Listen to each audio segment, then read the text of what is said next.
do you say we get started and give a big thank you to the folks at Snap-on, specifically their Fast Track Intelligent Diagnostics. They're the sponsors of tonight's webcast.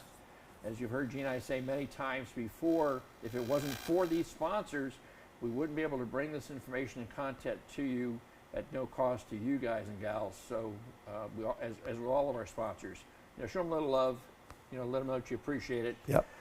And you can go to see them at snapon.com. Just Google Snap-on Diagnostics and get a view of all the fine diagnostic products that Snap-on's been making for many, many years. And it is super helpful that these sponsors help us to help all of you. That's the biggie. And by the way, we use Snap-on in the shop as well, so we can tell you, it does work very well. Oh yeah, I mean, Snap-on's been in the business forever. As long as you and I have been. You bet. Right, and my toolbox is a big Snap-on mausoleum that I'm going to throw my fat ass in when I die. I won't need anything else.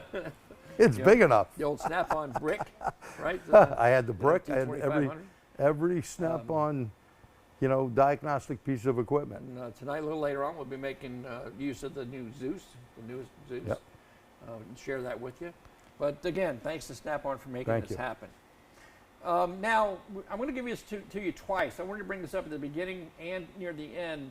We always let you know that if you have a question or something comes up after tonight's webinar that pops into your head, you want to ask a question or comment, please make note of these email addresses for myself.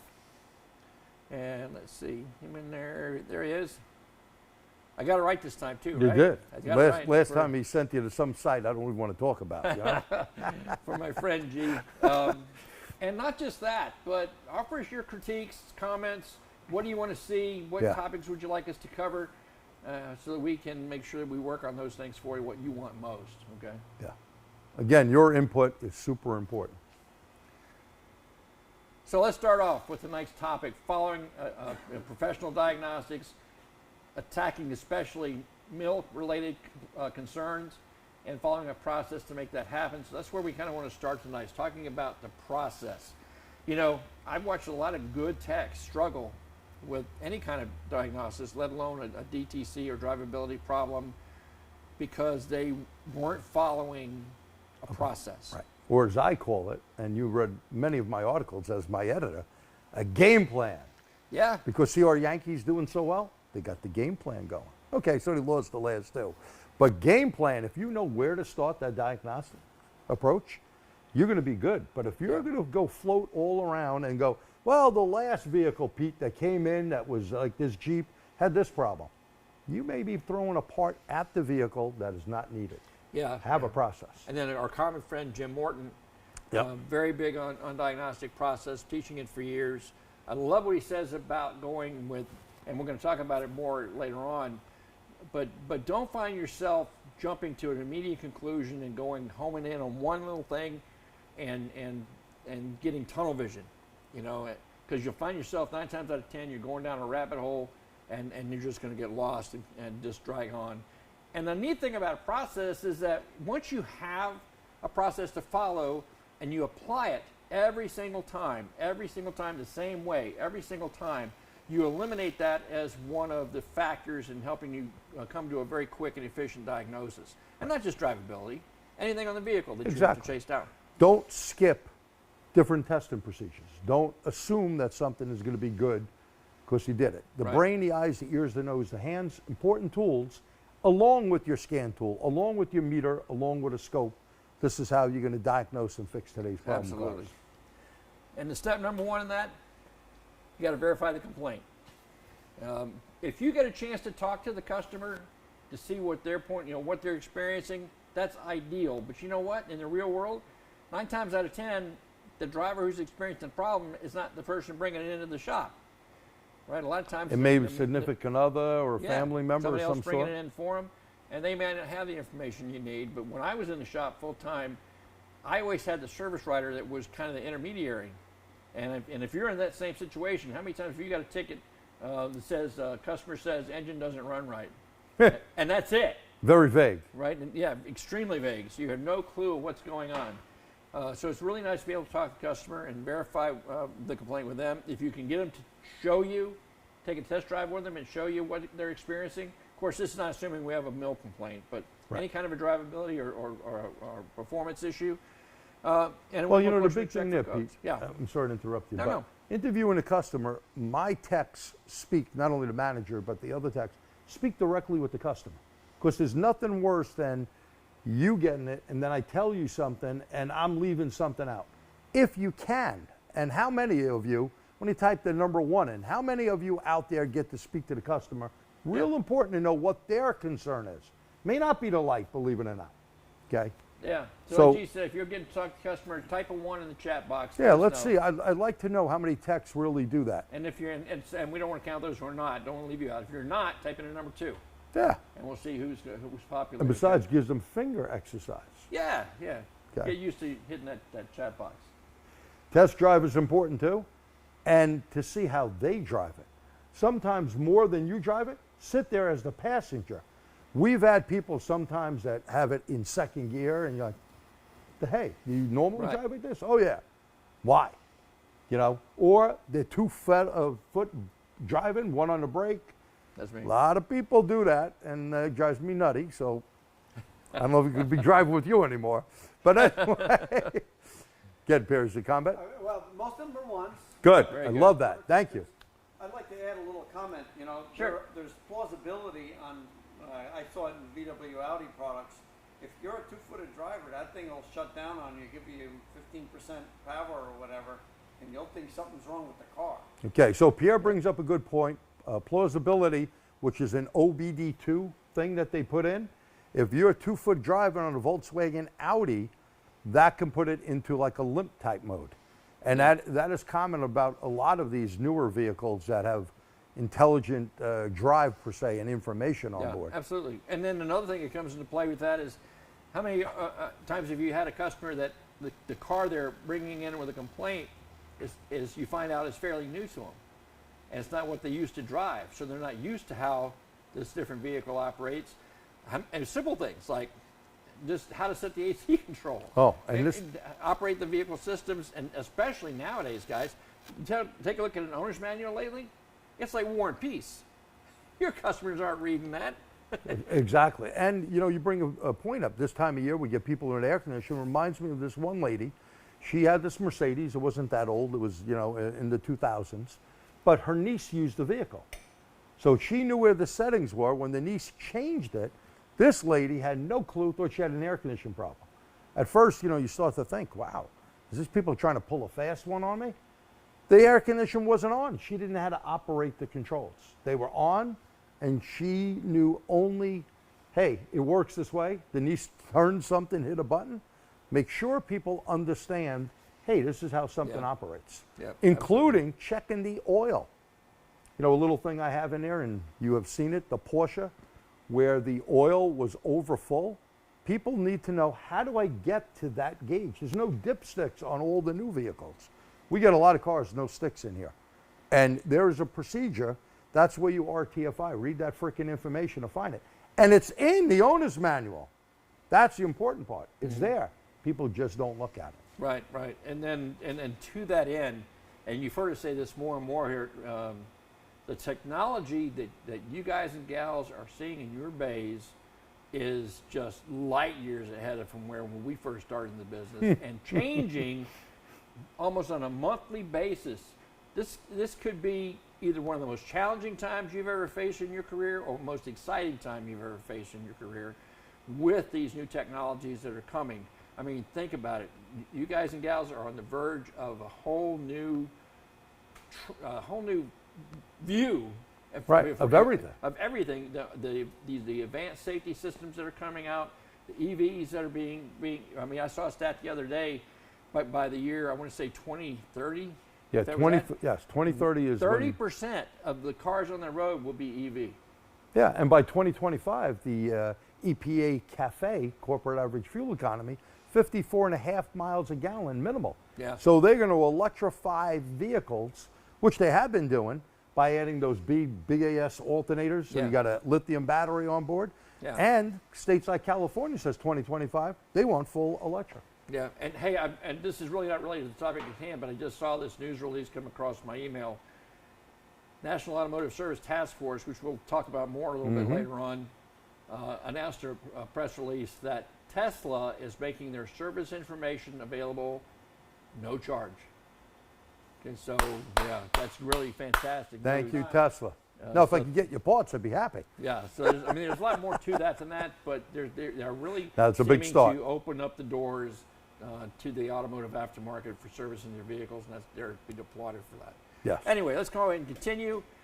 This is what I like. Intermittence. It's an intermittent problem. You know, I used to have to deal with this by taking my wife's car into the dealership, and we tell them what kind of a problem was, and we couldn't duplicate it, so we couldn't. Well, that's the easy way out, Pete. It is. Can't duplicate. Yeah. But all I just want to say about intermittence is there's no such thing. An intermittent problem is only one that you have not yet discovered under what conditions that problem occurs. Once you do, you're going to be able to recreate it whenever you want. That's where the stuff that we talked about earlier comes into play. Observing the driver of the vehicle, how they operate. Maybe it's something they're doing that's creating that situation, like the double foot operation that we just talked about. So, but there's always a reason behind it. You just got to find out when that's happening. And let's not forget, go to Pro Demand and type in there, look for TSBs. Okay? TSBs can be super helpful. Like I have a GMC truck, a new truck. Well, the brakes don't always work. There's a silent campaign. It's not a TSB yet. It should be. But the pedal gets hard because the vacuum pump has an issue, and there's an update. So I can do the update since I have the factory tool. And most of you have that ability out there with a J2534 that you can buy from Snap-on to do it. Yep, So there's absolutely. ways to get through Absolutely. All right, step number 2. I always refer to the during the pandemic, my wife and I would like binge out on Criminal Minds. Good, Which is good show. A good show, right? It's about the behavioral analysis unit and the FBI. And what really got to me after we completed the series and we started doing more of these kind of webcasts was the similarities. The episodes were always different. It's always a different bad guy, different circumstances. Same process. But the method they used was the same every single time. And one of the very first things they did was start gathering evidence. So they would go to the crime scene. They would talk to witnesses. They would interview family members. They would talk to the cops on the scene. I mean, canvass the neighborhood. You name it. Everything they could do to gather information about that event. No doubt. Taking the pieces that they found and running through all the different scientific tests that they use. All of it. It's about gathering information. And what I want to tell you right now is this part of the process is where you need to spend the majority of your time. If you invest the time up front to read up, say if you got a mill light on, what causes that code to set? What does the ECM see or not see that it's turning that light on to let the driver know there's a problem? We've said this many times before. The ECM itself, or any computer in the car itself, is dumb as a bag of rocks. They can do nothing on their own. They have to be told what to do. Correct. And then once they get the information that they were told to look at, it's very simple. Engineer says, ECM, when you see this, this, and this, do this. And then there's going to be a follow-up to let you know whether that happened or not. And if you don't see the follow-up, something's wrong. But Pete, where do I find this area? Maybe that code set and criteria information and service information? Oh, yeah, yeah. So it may say you have to be engine warm, or the throttle has to be a certain percentage of APP, and the load has to be something. That's where you find how in the world did they set that DT6. And you, oh, sorry, go ahead. And I'd like to add theory of operation information. May Ah, not be in the same place. Right, and like so, and that's why I want to stress. Again, especially if you've been in this for a while, there's certain things that we do routinely, and it's just second nature for us anymore. But it's also very easy to become complacent as a result of that. Again, you're dealing with some emerging technologies that are changing all the time. The way that 18 model GM in your bay does XYZ is not the same way that the 08 did or that an Audi would do. And even it can change from model year to model year in the same manufacturer. correct.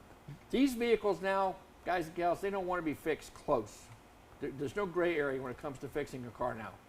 Yeah. If it's either right or it's wrong. And the only way you're going to avoid making these mistakes is know thy enemy. When you do your homework, you understand how that system works on that car in your bay that day. If you've never, ever seen that vehicle or performed that task on that specific vehicle, Read system you description. need to read, like you like to say, RTFI, you need to read the friggin' information so that you know exactly how that works. Don't assume that it works like the one you had in yesterday or the one you have later on in the afternoon. Yeah, because it could be very different. Could be very, very different. And these are all good things here. So customer interview, the test drive, the visual, remember the brain, the eyes, the ears, the nose, the hands. Freeze frame. Now, we're not talking about the Jay Giles band, the song Freeze Frame, okay? But freeze frame is really like, I take a picture of Doreen and Pierre over there, and I got it locked. I could see when they moved or how they moved. Well, that information, too many people like hitting the clear code button. Worst thing you can do.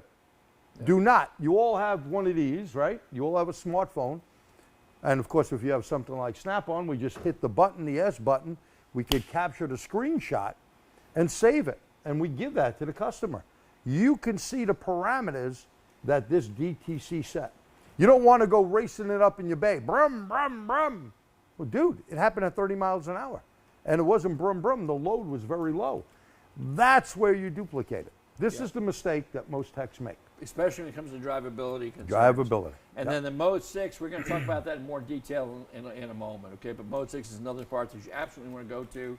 And we're also going to demonstrate that in the second half of the webcast for you so you can get a real-world feel of what that looks like. And how many use Mode 6? Type the 6 in. If not, type a 0. Yeah. 6 if you use Mode 6, 0 if you don't. Getting those fingers exercising, right? That way you can't fall asleep on us. So, yes. So while you're typing those in, Mode 6 for you use it, Mode 0 for you don't. Step number 3, research the facts, kind of related to the gathering information phase. But now we're going to go into deeper what what we discovered, what that really means. Yep. As you pointed out, number 1 on the hit parade, check your technical service bulletins. Again, the ECM is dumb as a bag of rocks. The engineer programs it for what they expect it to happen in the real world, but they're not going to always hit it right on the money. So there are a number of times where a software update is released to correct some type of issue, whether it's a hiccup in the drivability, maybe it's a transmission shift point, or it could be the reason that a code set or didn't set because of where the test parameters were set or established to begin with. You can diagnose all day long, and if that's the case, you're never going to find out. Or it's an updated part, like you had. Yep. Now, another one I like to bring up, the number 1 code in the country, P0420. Well, that's a common code, and if you didn't read the information, well, you may be working on this particular Toyota or Nissan, and you're going to put a new cat in the car and still have a problem. You shouldn't have done that. You needed to check the cat, make sure the substrate is not broken or clogged, and the fix was to actually update it. A software update. Now, think about all the updates. I know my Android phone, coming back from where I was on the road, I had 2 updates that needed to be done. Okay, same with your Apple or whatever. Windows. Windows. I get sick. And actually, before we put these computers on, yes, they all needed updates. The normal. Right. And again, when we stress too, reading up on system operation, we talked about, read up on the code setting requirements, talked about that. And any related, now here's the other one, flowcharts that you get with these codes. They can be valuable tools. Personally, I don't like to use them. I agree. I'm not a big flowchart. However, I do like to go through them to get a feel of how that system is working, what the ECM's looking at, what the test parameters might be, so that I can create my own tests from that information. Right. If you're following those trouble trees, and I've seen this a million times, I'm sure G and Pierre have too, being shop owners. PCM. People start it, they get a 4-page trouble sheet printed out, and they start going down the list, and they get to 6, and they go like, oh, I know that's not it. So they're going to skip 6 and move on to 10, and then they go, shoot, I'm back from lunch, I forgot where I was. And, okay, here I'm at 20, let's start there. And you end up missing a step. If you miss a step, that's it. You're down the rabbit hole, done, over, game over. You might as well start from scratch again. Or if you make that assumption that there's something that can't be rectified or found. That's not, then you're also going down the rabbit hole, as we'll say more. Yes. Can I make a comment? This is my own comment to people, including my ex-apprentice. It is not an a la carte menu. Right. You You know, don't pick the things that Very you good, want to Pierre. test. right. You do them all in order. Right. And you have to remember who develops these flow charts. These are the junior engineers at the factory who are just getting their feet wet, and they haven't fixed a car in their life. Right. Now, and I got a couple of comments on that. So knowing so many engineers, and some of them, like a buddy who retired from both Ford and Volkswagen Audi, these guys sometimes make something that is programmed way before the car hits the market. Then something changes. They may change a part on them or something.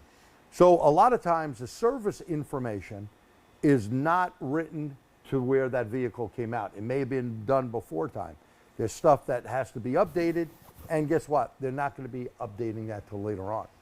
Yeah. The other thing is, if you don't look at some of these things and see that there's, hey, maybe this problem, and I'm going to test it like the flow chart. I'm not going to go down that.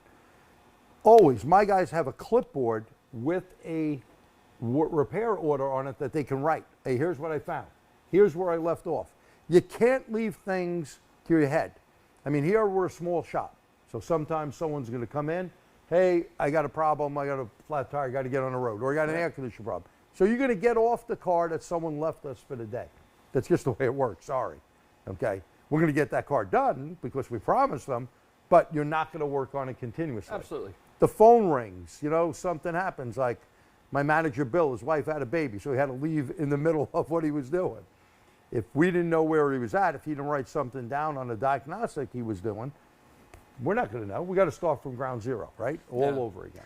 Another thing I want to point out too, because we're going to highlight that a little bit more later on, you guys have it made today with the access to this information. You have so many different resources to you, often in the palm of your hand. That Very makes true. it very easy for you to find what we're asking you to find. Back in the day, we had to do a lot of digging to get that, and even way back in the day. And we had to do this. You know what this is? That was the dial phone. Yeah, no internet. No internet. Even No. dial-up. No way. No way. Uh-oh. I thought you'd get a kick out of this. No, I'm not being serious here, guys. Please don't anybody email my boss or our sponsor that we're advocating this. But some people think, But and not saying, you know, in all honesty, I'm not saying YouTube is a bad thing or Google. They're great. They're great. But you got to know, pick the pepper out of the fly do. Some people are giving you wrong information. You can't go by that. You need a service information like ProDemand. And we got good things like IATN, Identifix, Diag.net, aftermarket databases, YouTube, Google. Yes, these are all things to look at, but you really do need service information. right, in other Okay. words, As a it's professional. vet your resource, vet where the information is coming from. You know, for example, if I go to Identifix or IATN or Diag.net, I know this has been vetted, it's professional information, and I can take some stock in what's being said. Right. I have no problem going with Google either, or YouTube, and we're going to show some examples of some of the aftermarket databases that I'm talking about, but you've heard us say this again, time and time again. This is all statistical information. When you get out there and do a search for the problem your customer's having and the code your customer's having, you're going to see all kinds of stuff pop up in the search results. None of that's vetted information. Right. Google's just showing you what's getting the most hits. Exactly. So you don't know how valid that data is. It's still up to you to test your guess, as my buddy Pierre likes to say. Test your guess. Test your guess. In other words, it's fine to use this information to help give you some guidance in your diagnostic process. It's part of that gathering information phase. But just because 300 people had this particular type of problem doesn't mean you're the 301st. You might be. But you may not. Or before you pull the trigger and order that part and charge your customer, verify it first by testing the component or system that you think is Now that's important. A lot of people just look what's online, and even, you know, ProDemand has a great thing there where you can hit what's the most common on that code. It'll give you the chart and the whole bit, but they're not telling you to replace that component. You have to test it. Does it test out good or bad? Yep. And by the way, you know, the days of the big box scope, that's what I loved about those things. They started with the battery, which is the heart of every electrical system on a car, went through mechanical and all that. Just because you have a mass airflow sensor code, okay?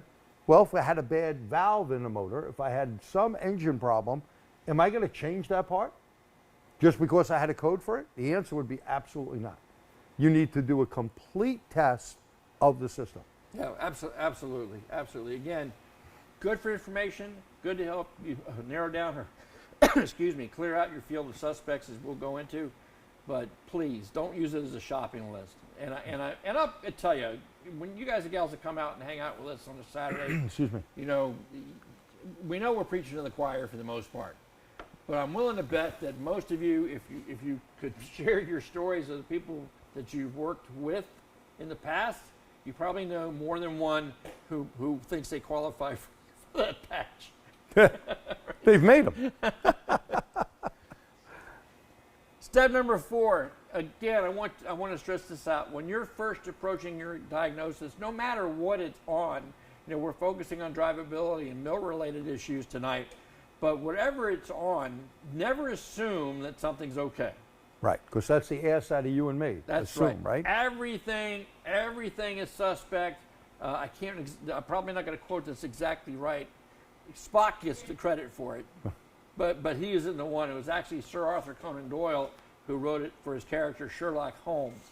When he said something to the effect is, if you test or everything that it could be, including the impossible, whatever's left over, no matter how improbable, has got to be the problem. Exactly. Right? So that's the thing. What we are teaching here is when you're doing your diagnosis, everything's suspect in the beginning. And what we want you to do is, don't worry about trying to narrow in on the problem. Focus more on eliminating everything that it's not. Right. You know? You know, like Detective Columbo, just one more thing. Keep asking that question and find that. Yeah. Find where the problem is. Narrow And that again, down. that was the big thing with always looking and starting with the battery. How many times you can get a high idle from a battery that maybe wasn't registered, okay? And by the way, if you think that's only European, well, they're doing it now on many domestics as well. Simple things sometimes really make a difference on how that vehicle is going to run. Oh, absolutely. So check everything you can. All right, on to step number 5. Like you said, you start off with everybody suspect, and now you're going to start eliminating those suspects. Again, common mistake is that people will get directly to pinpoint tests. They'll focus on one little thing and start there, when you should be focusing on tests that will help you eliminate as many possible suspects as possible. For example, one of the very first things I do in a drivability is a relative compression test with my scope. It takes a few minutes to perform, and if there are any mechanical defects, 9 times out of 10, they're going to stand out right here, right now, unless they have an intermittent Right. Now that's a pretty true fact. Now there are some things where relative compression won't work, even a regular compression test won't Right. work. Well, you need a pressure transducer. But when you got companies like Ford Motor Company and Toyota that put relative compression built into their factory tool, well, time for you to start doing it. You can do this with the Zeus. You go right into lab scope. In fact, you don't even have to open the hood up. You can go to pin 4 and 16, clear flood if the vehicle has it, about 80-something% do. Clear flood is when your foot is all the way down the floor and the engine won't start because it cuts the fuel off. Got to be under 8,501 pounds. Anything above 8,501, it is not OBD2 compliant. Well, where would you find that? Under the hood of the vehicle on the decal, okay? So if you can do that, like Pete said, and rule out on 85 or so % of the vehicles, hey, my mechanical problem. If not, what do? Well, then you got to do different type of tests, but never rule out mechanical problems. That's a biggie. Right. Super big. Yeah, and there are others like that we can talk about as we go along that give you a lot of bang for your buck in a short amount of time to help you narrow down your focus on where that problem lies, whether it's mechanical, fuel, ignition, or an engine's ability to breathe. Exactly. Right? So it can only be in one of the 4. That's true. And you know, another great test, now I know Pierre agrees with me with this, we're gas guys. So gas analysis, come on. I could put a probe in a tailpipe if I don't have clear flood and stuff. And look, if I have a high oxygen content, I got a bad engine misfire. That could be valve related. my CO2 is low, I got a problem. So you could use a lot of this stuff, and Snap-on has it. We can go right off our Zeus tower here and actually show you that information. I'd like to add something to that. It's not just exhaust analysis. I'm a big believer in direct measurement, especially if in doubt. Measure it directly. Don't just trust your scan data or indirect measurements. Yeah, and that's another good point that Pierre's mentioned. Now, if you didn't quite hear what he had to say, is that sometimes your scan data isn't always reporting accurately to you, and we're going to show some specific reasons that happens all the time. You mean it's fibbing to me, Pete? Well, you know what? Again, it goes back to what I said earlier. The ECM or any ECU, dumb as a bag of rocks. It can't do anything it's not been told to do. So the engineers were kind enough to provide all of these different sensors to help give them information. Only problem is sometimes these sensors aren't telling the ECM the truth. And it does the substituted value gain. Yeah, yeah. And we're going to talk about that. All right, and then again, keep narrowing that down until you've got just a few suspects in mind, and then you can start doing your pinpoint test to eliminate until you got that last man standing, and that's going to be the heart of your problem. Which brings to number 6, perform your repair.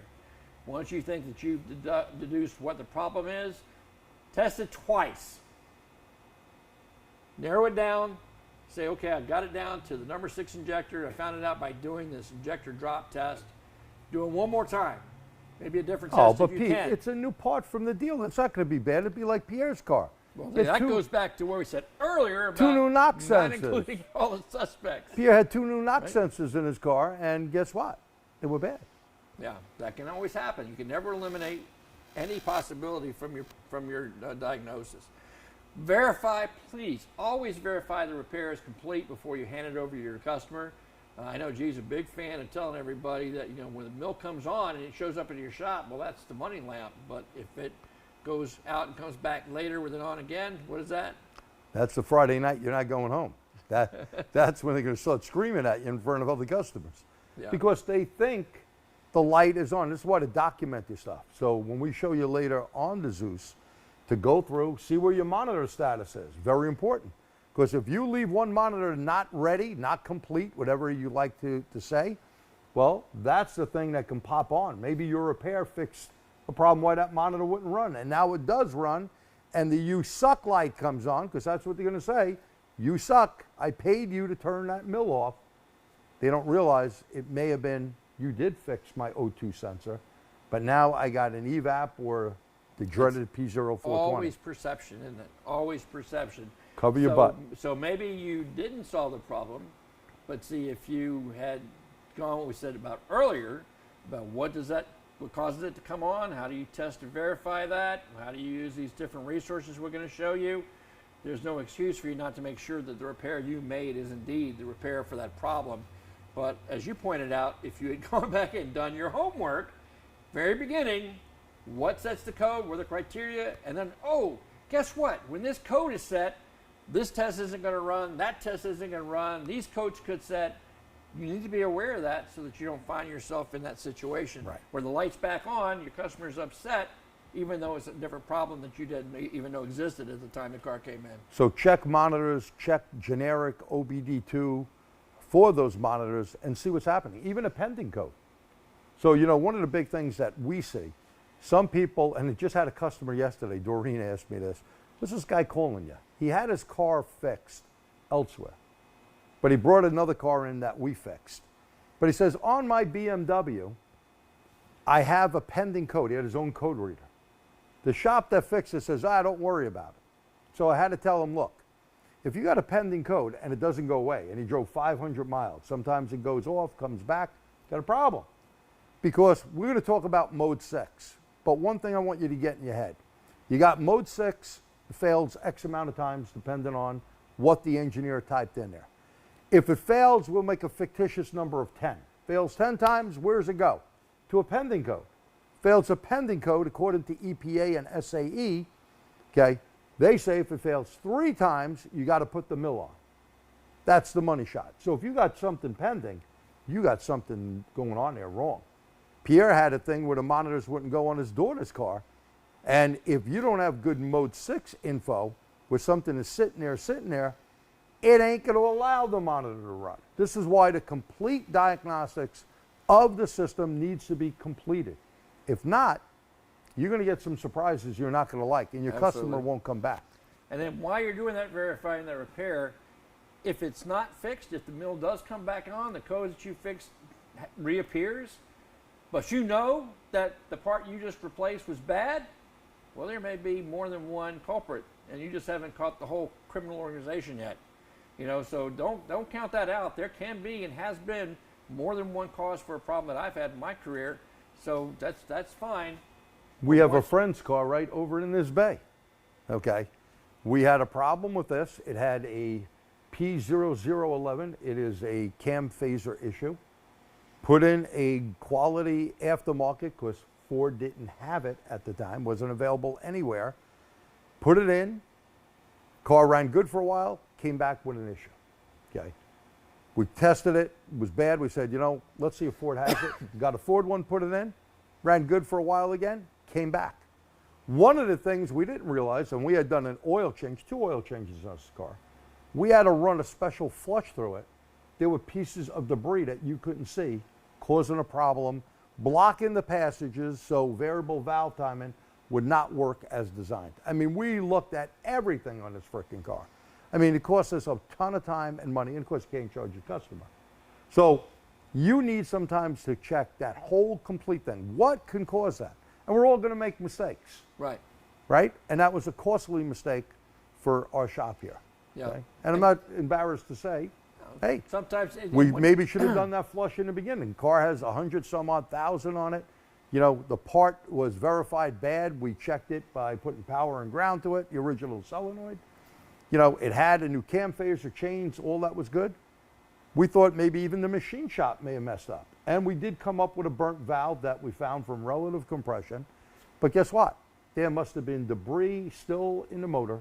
Using a quality filter, 2 quality filters, we had to flush it out another time or 2 and cleared the problem. Yeah. So that'll screw you. But that's just what we said earlier. There's no gray area. It's either right Or it's wrong. or it's wrong. Yeah, you got someone that's going to say, basically, you suck because the light came on. No. And not good. Not good at all. All right. So, are there any questions about the process? And we're going to kind of go through that in a moment on the car. I also want to go into this part because I know G's a big fan of it. So am I. Huge. When it comes to anything to turn the mill lamp on, the first place you should go on your scan tool, I don't care how big and fancy an aftermarket box you got, is global OBD2 mode on your tool. A lot of good reasons for that. Exactly. Now, a lot of people go, oh, I got the factory tool. What are you taking all that out for when here's why the light came on? Remember, these are EPA rules of saying, how do we set that code? Remember we talked about code criteria? It's in generic, or global OBD2, and that's important. And the other beauty part of it is, and I know you guys know this because you probably have more than one scan tool in your shop, and they have to be updated. And if you want something to cover every manufacturer or model that might show up in your door, that's not cheap. The beauty about it when you're approaching a check engine light complaint is, as G pointed out, this is governed by CARB and EPA rules, SAE guidelines. No matter what the nameplate is on that vehicle, it has to offer these 10 modes of access that we're going to go over with you real quick. Has to do it. So it doesn't, no matter what the nameplate is, if you have a customer that comes in and the check engine light's on, you can access that data and information, fix that car. And I'm going to tell you from my own personal experience, I'd say at least 95% of the check engine light complaints that I ever dealt with, I fixed using global OBD2 alone. Didn't need any other information. Agree. That is the biggie. I've been pounding that for years. Start with generic global OBD. Then go into, as you have on your Snap-on, you can go into Jeep or Toyota or BMW, whatever the case, Hyundai, Kia, whatever. And we're going to show you some other reasons for that, but I want to show you practically on the car so that you can see what we had talked about in before.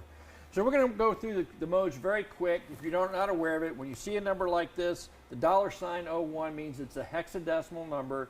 It's computer talk. I don't know all the details, don't care.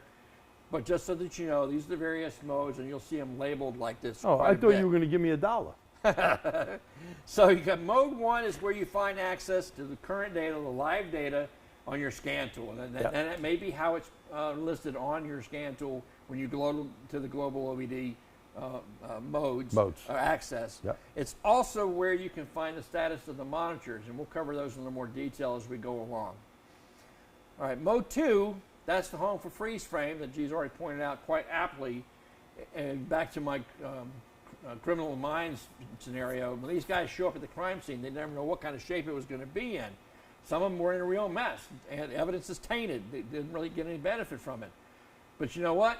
If there was somebody on the scene that was taking pictures at the moment the crime occurred, how cool would that be to hand that over to the BAU guys? They would love you. And that's why they look for any cameras in the area or any pictures that were there. And so that's why we got freeze frame. You bet. That's your cameraman. That's the person that took the picture, got the evidence, and has got that waiting for you to look at. And you're going to see in a moment that there are a couple of different monitors that we talk about. One is the continuous monitors. It's misfire, codes related to, or tests related to fuel management, fuel trim, and then the comprehensive components, which is pretty much everything that the reports to the ECM or the ECM takes care of. All of those are continuous, tested all the time. That's really where you need this data, because like G said, you can't rev it up in the bay and expect to duplicate the problem when it occurred at 70 miles an hour on the freeway.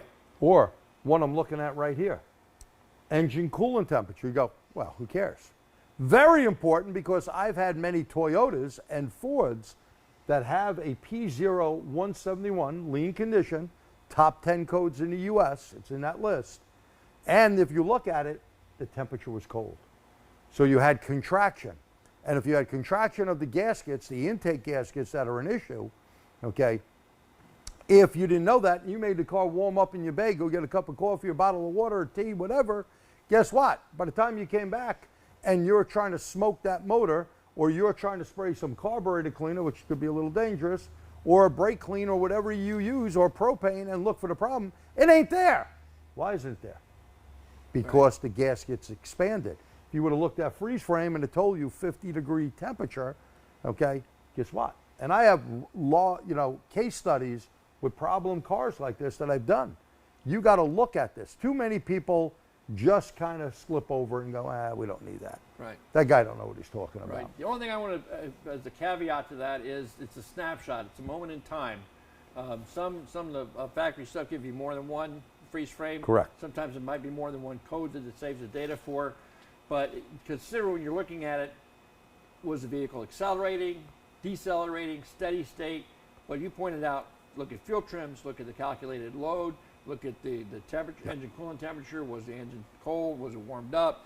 All of these factors can help you recreate the problem so that you can end up solving and fixing the problem. And Pete, you know, you're right. It's not the exact, it's a 15% window. The old DRB3 used to give you that. It would give you a 15%. Either it happened 15% here or 15% after. Why? Have you ever taken your vehicle, or any vehicle, and looked at RPM, right? Engine RPM. And as that information's coming in, let's say you race it up, you go, boom. You heard it go to a couple of grand. You're looking at RPM, 700, 700, 700, 700, 700, 700, 700. Now the thing is down back at idle. You raced it up. Finally, it shows up 20-something hundred RPM.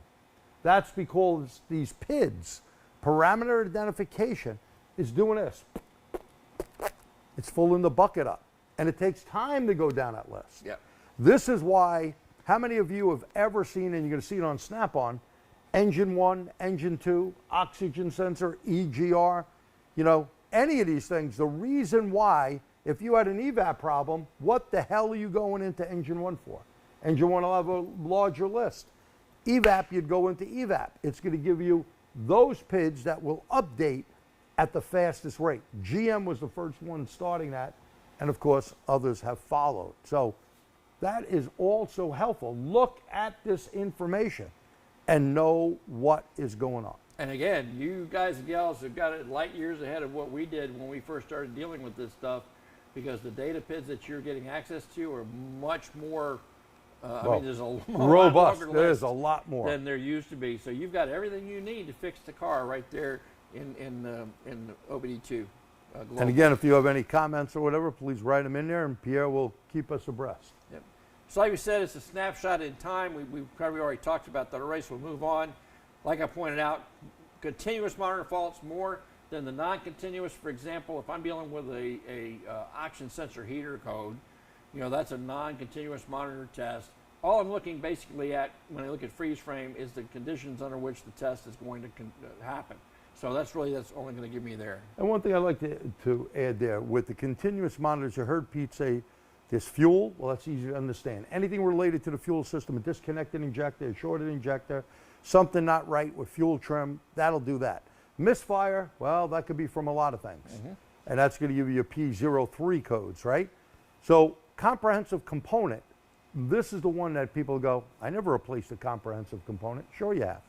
It's every sensor or actuator on the vehicle, with the exception of the O2 sensor, O2 heater, okay, EGR or VVT nowadays, secondary air, all the non-continuous monitors that are there, catalyst, everything else. That tranny solenoid, it's in there. The MAF sensor, it's in there. So think about that when you see CCM. A lot of those things could be bad, and sometimes you won't get a code for them, right? And opens and shorts. All right, mode 3, that's where you find, that's what turned the mill light on, and that's the matured code from the pending that we talked about earlier. And there are two different ones. There's mode 1, mode 2, first one trip or two trip codes. One trip, it means it's going to turn the mill on the first time the computer tells it it's being told to fail. And the two trip is when the pending becomes a matured code, turns the light on. Correct. All right, we talked about that. All right, mode 4. Mode 4 is where you get to clear the information. Like she already pointed out, see way too many techs who just automatically read the codes and then clear them. You don't want to do that, because when you do, you're clearing out your freeze frame, you're clearing out the monitor status. So you're taking all that information, all the stuff that you saw in the crime scene, and you're just, it's like pouring bleach on it, as you like to say. That Clorox, throwing Clorox on is the worst thing to do. Keep your fingers away from clearing DTCs until you document everything. Right. Once you document it, we're ready to rock and roll. Yeah, sometimes I'll wait until I'm actually ready to verify the repair, or, excuse me, if I'm dealing with some things that like a laundry list of codes is in the system and I want to see what's currently active, I may clear it, see what it comes back. But not after you until after I document document it, right? And it's just too easy now for you to take a screenshot, capture it with your phone. Many of these the scan tools today will let you email it to yourself, text it to yourself or your customer. There's just no excuse to not document your Right. content. And you've heard us tell you there's so many reasons to do that. Number one, you're covering your backside. You don't want problems later on when people say you didn't do X, Y, Z. And the second is you're showing yourself to your customer that you're a professional. You've shown the documentation. Here's why I'm recommending this repair. Here are the test results. Show them to you. You may not understand them, but you explain them, give them a layman's explanation, maybe highlight a few things. That goes in their records. They get to keep a copy to show the ladies at the bridge club. And then when you're done and you have it repaired, you can Bingo. go back with those same test results and see here's the documentation showing that what we did indeed take care of your problem. And then they have confidence in you and what you're doing. And like G pointed out, and we've talked about this so many times. I'm going to get in my pulpit again for a little bit more. I know I'm preaching to the choir. I understand that. But there are so many in our industry that are still just shotgunning parts at problems. And on today's vehicles, that is not a cheap proposition to do. Who's footing the bill for this? The consumer's footing the bill. You wonder why we still have a bad reputation in general among consumers? That's why. We need to fix that. We need to fix that. But to your benefit, when you have a shop like that in your community that's doing that to their customers, eventually they get fed up with it. Hopefully they show up at your door. And yes, you may take it in the shorts to do the diag, but you know what? Once you fix that customer's car right and you shown them and you treated them professionally, where are they going to go? We were talking about that earlier. G's still got people coming from surrounding states to come to this shop because they know that it's going to be done right and at a reasonable. And he's not the cheapest guy in town, but No. the customers don't care about that. I'm They don't telling you, if care you're a about shop fix. owner and you're watching, Your customer doesn't care what the price is. They care about the value that you're giving them for the money they're spending. They would rather pay you a little more and know that when they get it back, it's taken care of. I've seen guys bring carts here to the clinic up here in Mahopac. They just say, hey, Doreen, how you doing? Here are the keys. Let me know when it's done. And they don't even ask about how much the bill is. Just fix it and let me know when it's ready to be picked up. That's a customer. That's a customer. That's the ones you want. That's the people that you've done right by. But you're not going to get those unless you treat customers professionally. And I know that's what you guys and gals are doing. You're watching and you want to do it better because you're here with us tonight. Exactly. Pierre, you had a comment? And it's not about the modes of OBD2. Question is about regarding how to test with a CAN problem. Okay. What's the best way to use it? A scope or a multimeter? What's Well, the best way to approach that? okay, so with a CAN problem, the question was, what's the best way? First thing is don't take the backhoe out. Now, Pierre loves taking his backhoe out, but the shovel may do the job. And what do I mean by that? Start with the scan tool. Why? We can get U codes, right? And we can see where the code is. Now, maybe if you do your 60 ohm check, go in to read about the information on the system, that may be your first step, but you may need a scope to finally narrow down what the problem is. It's interesting you say that. How many? And I'm kind of curious. For those of you who are watching, if you go to Motor Age or TST, I'm going to ask Motor Age first. If you go to the Motor Age Magazine YouTube channel, type a Y in there for me. If you go to the TST channel, type a T. I'm just curious how many of you watching have availed yourself of those resources. There's a video that's coming out, either it just did in June or it's going to be in May, or it's coming out in 1st of June on this very, very topic. So if you're watching this on YouTube, then you're going to see that answer to that question. And we've had some great guys like John Thornton and Bernie Thompson and stuff that we've had for TST doing network stuff. And it's important, but again, never overthrow something into the game. Right. Start with the simplest things, because sometimes it'll give you an answer. And to Pete, what Pete said before, now a lot of times once we document it, maybe that network code is not real. Something happened. Clear it out, and if it comes back, then you want to check it. Right. And the other thing, Pierre, before we go on with that, with different shops that clear codes, then you're going to have to drive the vehicle unless it is a 2011 or newer vehicle, because we got no way of knowing what the freeze frame was, what the code was. They erased it. They threw that Clorox on that scene, and now you're screwed. And not just the shop. There are certain... The part places, believe me, we make a lot of money off the part places that do that. Anyway, Pierre, what did you have to say? I'm sorry. What I wanted to add to that was you should always do a full vehicle scan, and you should look not only for network codes in that case, but voltage codes. Because voltage, low voltage or charging problems can create the network problems.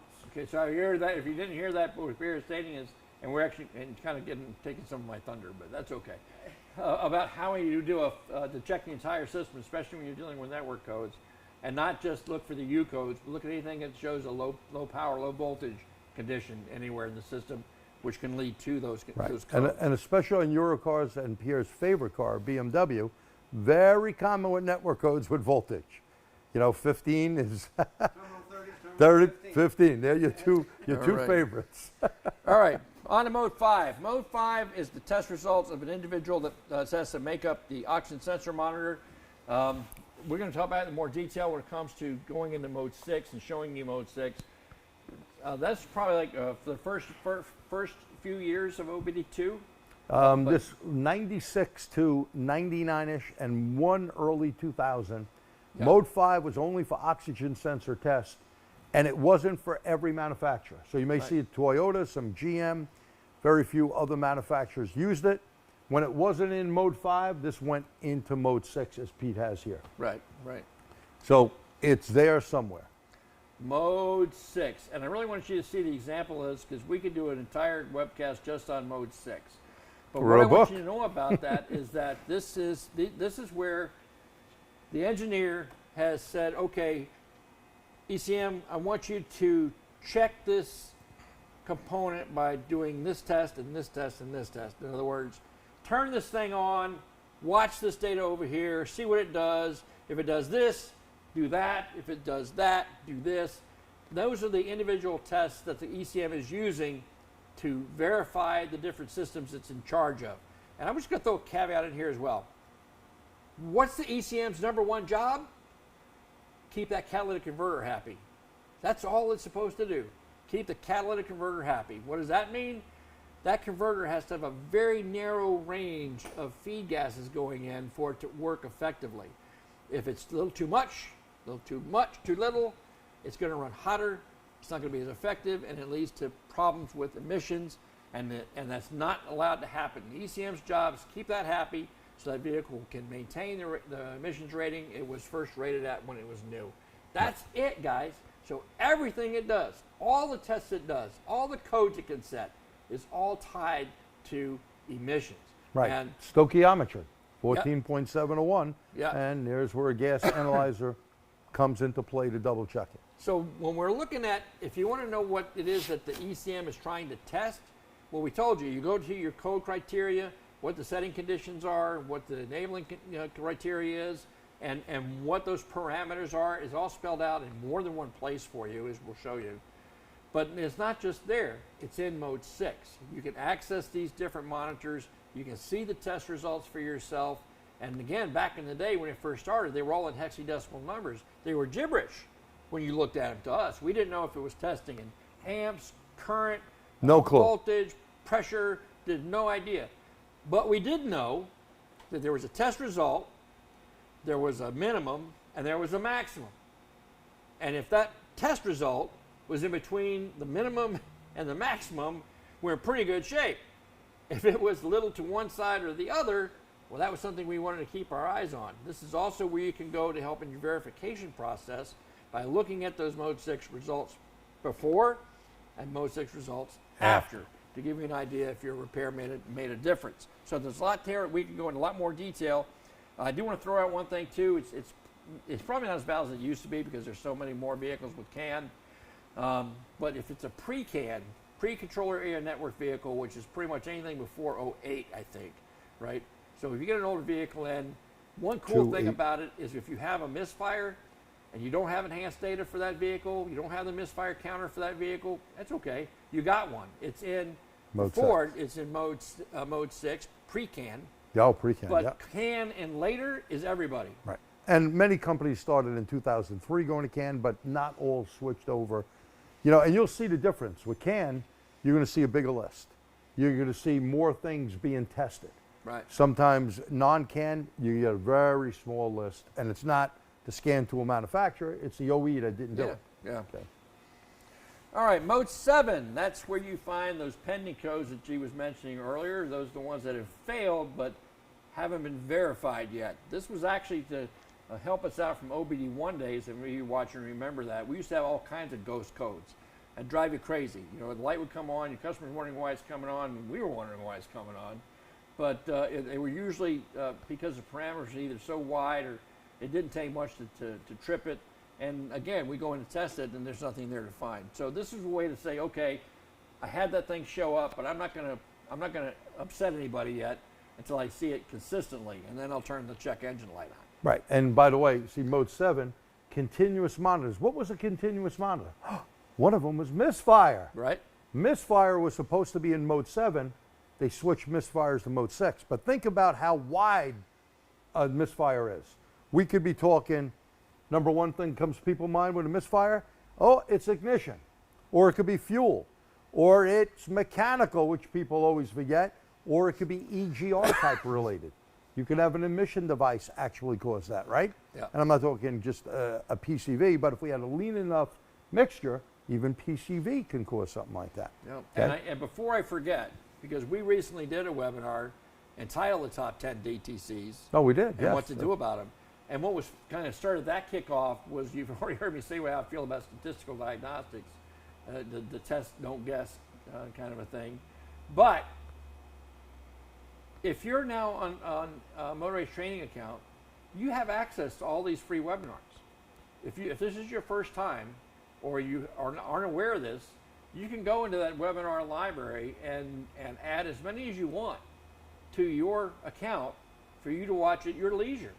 And that's one of them. You can watch that whole thing, and you want to know more about misfire diagnosis, you go find it. It's in there. They're there. We've been doing this for years. Yeah, we're we've as been doing old this as for dirt. a long time. So there's a lot of stuff for you. Older There are some on-demand stuff in there. That, up to you. But if it's valuable, I think that you find even then we weren't asking much for them. It was No, just, it was a they were nominal very amount, reasonable. cover our expenses. But it's there for you. And so take advantage of it. You get that motor race training account now.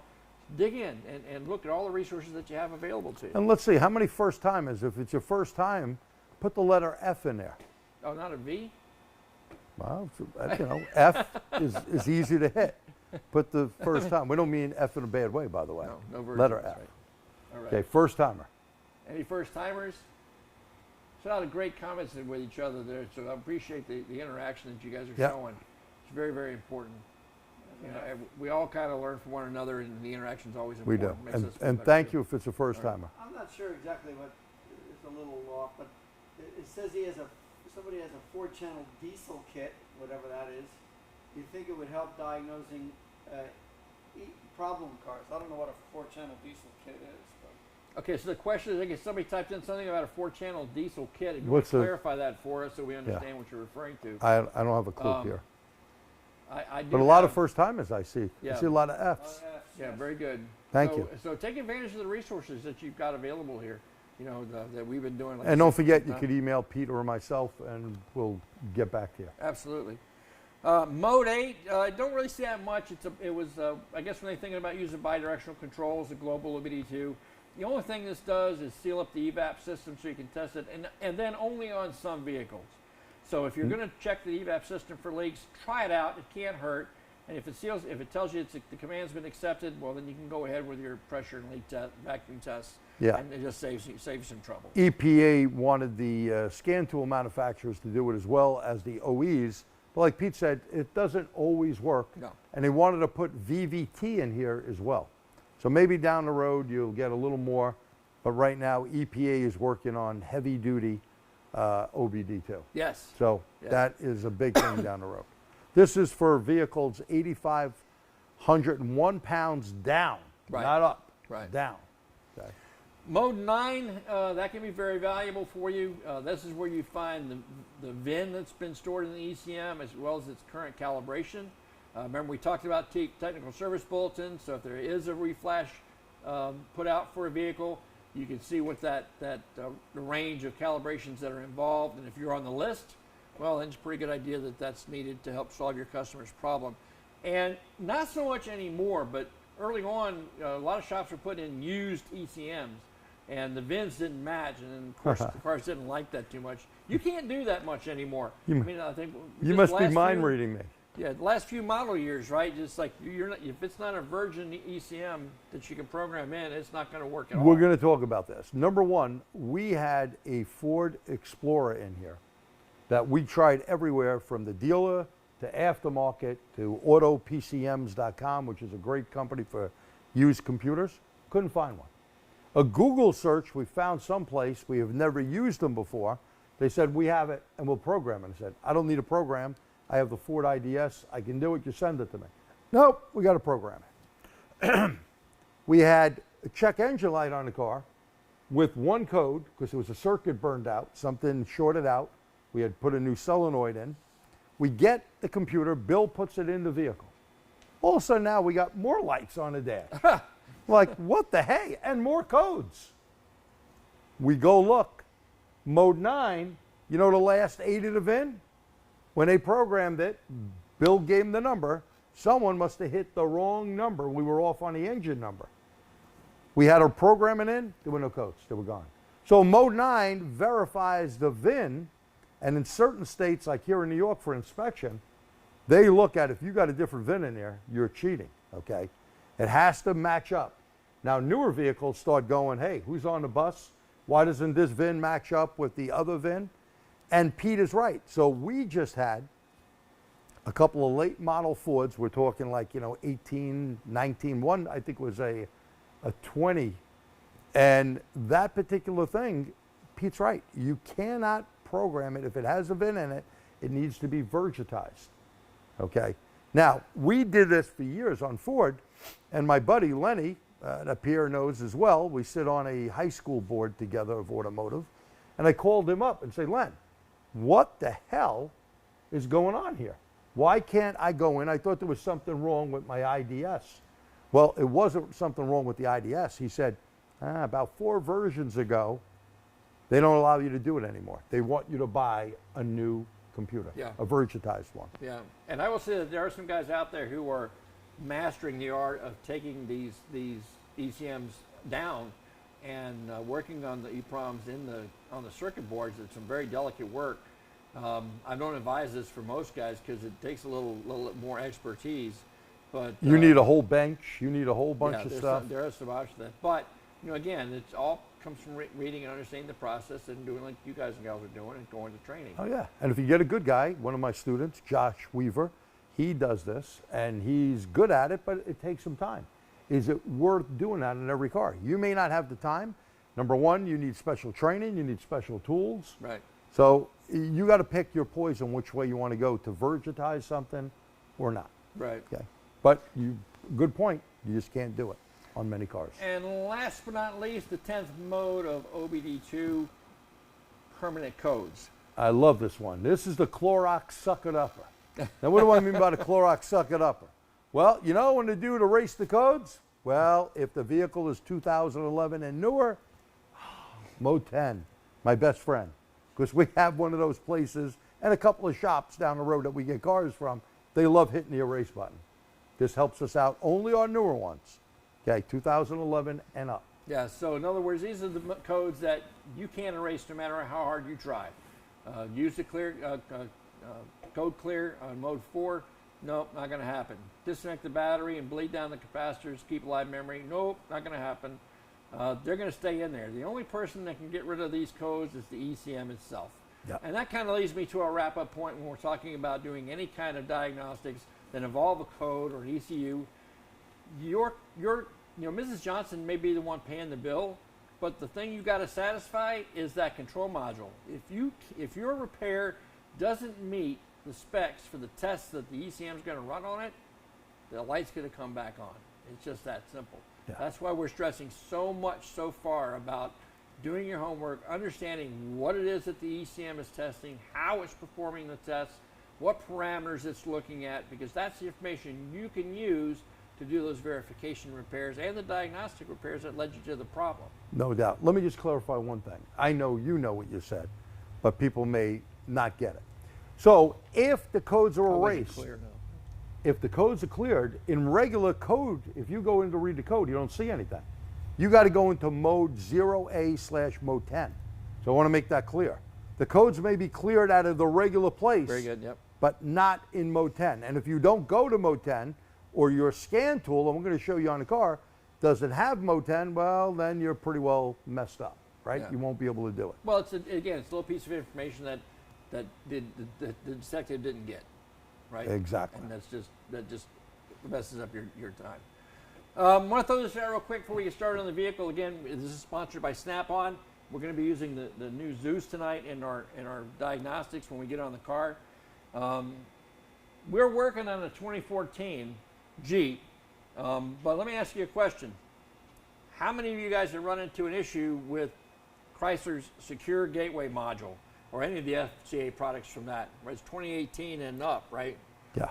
So we started, I think, in some 17s, late 17s, but 18 and up definitely, where you will be locked out of the gateway module. Okay. Now, not only on Chrysler's, one of the things they do want people to be aware of, every manufacturer is going to go to this. Already, Nissan, with their tool, factory tool, will not let you in on late 2020s, 21. You cannot get in because they're locking you out of the gateway. Mm-hmm. They want to verify you only on their tool. Now, auto auth, this here, like in this shop, we have obviously Snap-on and every aftermarket scan tool there is. If your tool, number one, has to be on the internet, that's number one. If your tool is registered with AutoAuth, it's $75. You get the number, the serial number off the back of your scan tool. You put it in there, and every technician that works here in his shop, I get all the information at AutoAuth. Up to 6 people, it's $75. More than that, then there's an extra fee. And that is only for FCA products. And So, or that's- Sullivan's, yeah. Sullivan's, whatever they're So called. let's talk about that a little bit. The secure gateway module, if you look at the schematics, you see that you've got 2 lines going to the CAN pinouts on your DLC, the diagnostic link connector. But if you look more closely, you see that these are called diagnostic CAN. This is not a direct link. The fellow who asked the question earlier about diagnosing network issues, if you're trying to see what that CAN pattern looks like or what those termination resistors look like, if you can't get past the gateway module, you're not going to find out. You know, that those 2 wires are not going to give it to you. So that's one reason you have to be able to get by this thing. It all started because it's all a matter of security issues for the OEMs, and I'm not going to beat a Right. on the pulpit over They that. shut off a vehicle, But- yada, yada, yada, just know that. But what I want you to understand here is that AutoAuth is where you can go, but it's just for this manufacturer. right And now. as you pointed out, with Nissan coming up and others talking about it, it was a big topic at the Equipment and Tool Institute. Some of the manufacturers there said we're not going to go that route. Others who weren't there could. Mercedes has got some other issues that we won't even get into tonight. But these are all infringing on your ability to access the information you need to work on these vehicles, which is why we want to talk about this one next. The National Highway, not National Highway, the National Automotive Service Task Go on, we Force. got a task National force, right? Automotive Service Task Yeah, Force. NASTF. Very important to be a member. By the way, free. Sign up here for a free account. We need your input. You know, everyone always complains, Pete. I never got a say in what's going on. Well, maybe if you strengthen numbers, you sign up, get a free account. If you're going to program cars, get into security, you definitely want to get an LSID/VSP, to. a locksmith or vehicle service professional account. Otherwise, when a car comes in here, I can have the factory tool. If I don't have the authorization, I can't do it. Right. So very important. We got a question from. There was a question, after a repair is completed, is it better to clear the codes or is it better to just drive the vehicle and let the codes, the monitors run and clear themselves? Depends on the year of the vehicle. It's a Well, very let's good go ahead. question. We want to repeat the question in case you didn't hear it. Yes, We'll repeat make sure we it. I'm could. sorry. So what the question that was being asked was, if you are ready to verify your repair, is it better to clear the codes and run the monitors again to verify the repair, or what was the other option, or let it just- clear just itself, drive it and let the car or let run the them. car check engine light clear itself? Okay, so there you go. Go ahead. Okay, so now depends on the year of the car. Older vehicles, you had to clear the code. You look at some service information of when a code sets or monitor criteria, it will say like Toyota, certain older Toyotas, no DTC, no pending DTC could be in the PCM. The PCM would have to be cleared. Now, newer ones, if you want to see if your repair is effective, and again, with state inspections here in New York State, we need all but one monitor for 2001 and up vehicles, mostly what we work on, obviously. 2001's a long time ago, by the way.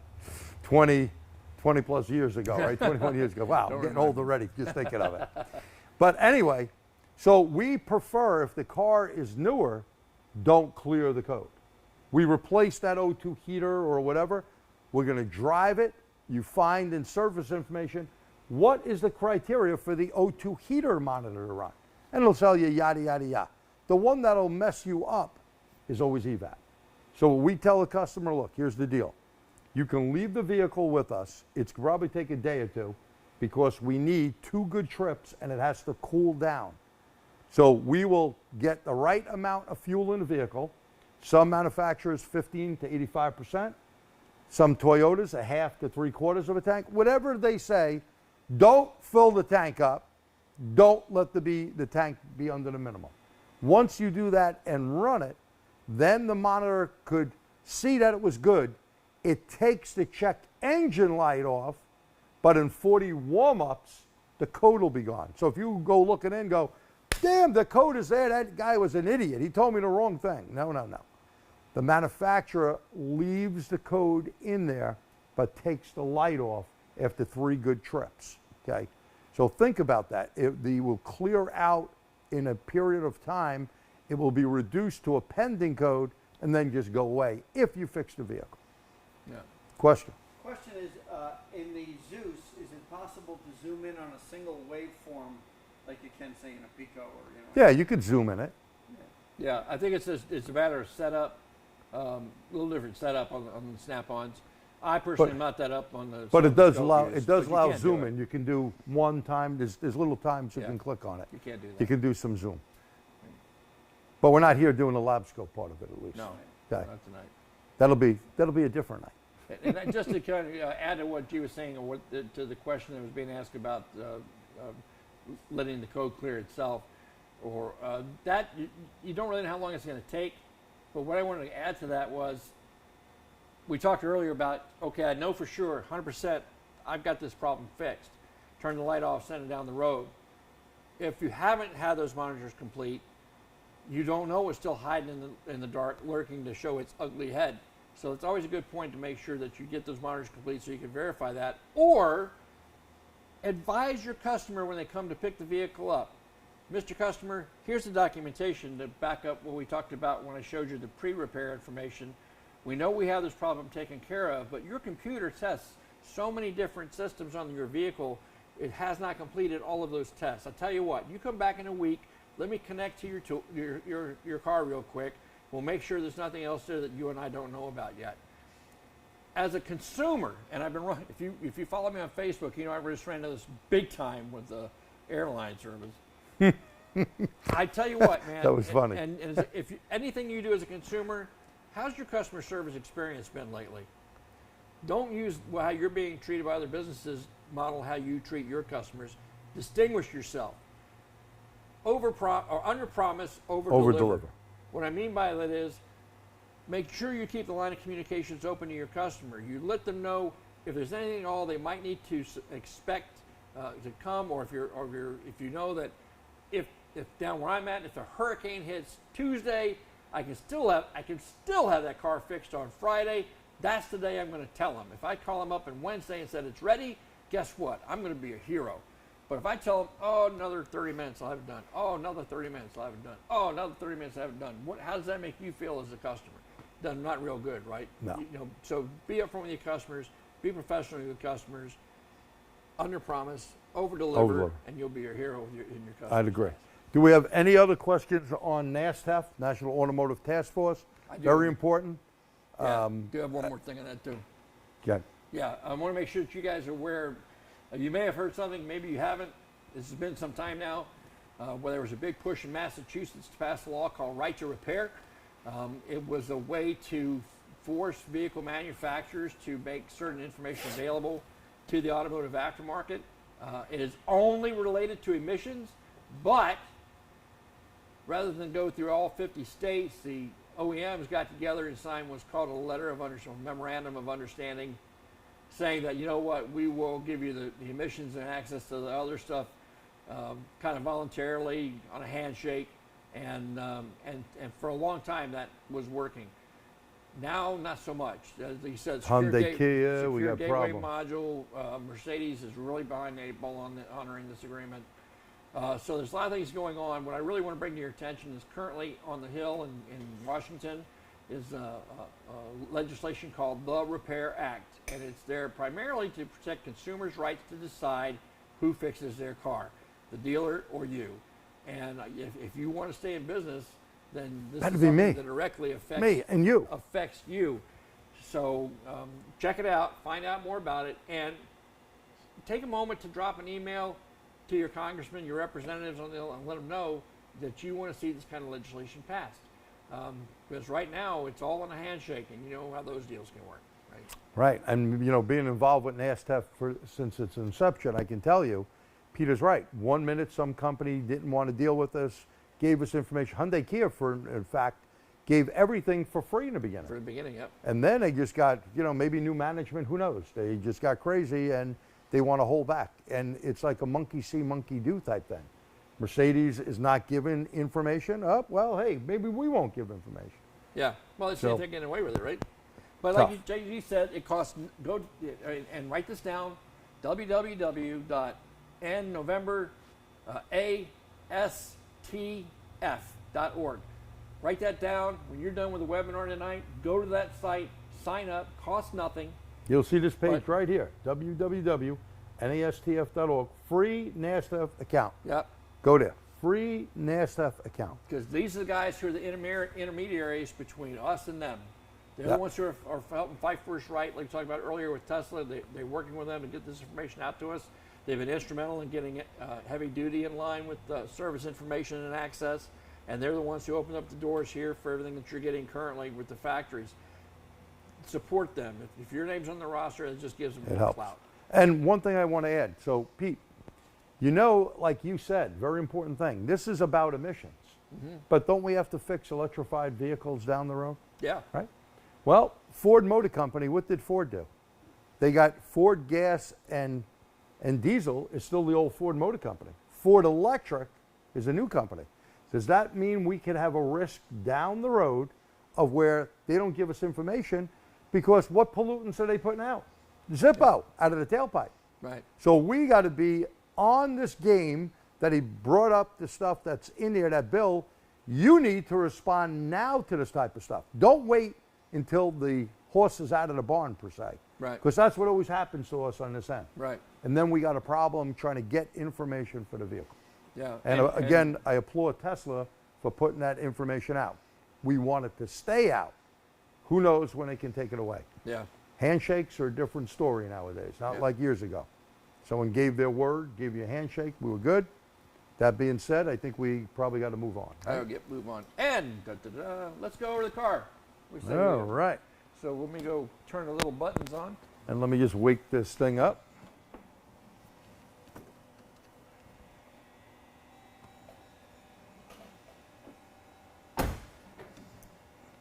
And when you get by, you just slide that over. Cool. All right. Yeah, just Sneeze that. yeah, sneeze. All right, so if you're familiar with Snap-on tools, this is the home screen of their tool. This is the Zeus that we're using today. And like we said, when we're going to start off with a check engine light or drivability complaint, one of the first things I want to do is go to Global OBD2. So we'll kind of tap that. There we go. Then we have our choices, OBD diagnose, start communication. And remember, again, the reason we're doing this because is the Global OBD2 across any platform is the same. All right, the same access to information. So and by the way, some of the information you just pulled up there gave you the VIN. Right, give me the VIN information. I can always use to check that against the vehicle information to make sure that it matches.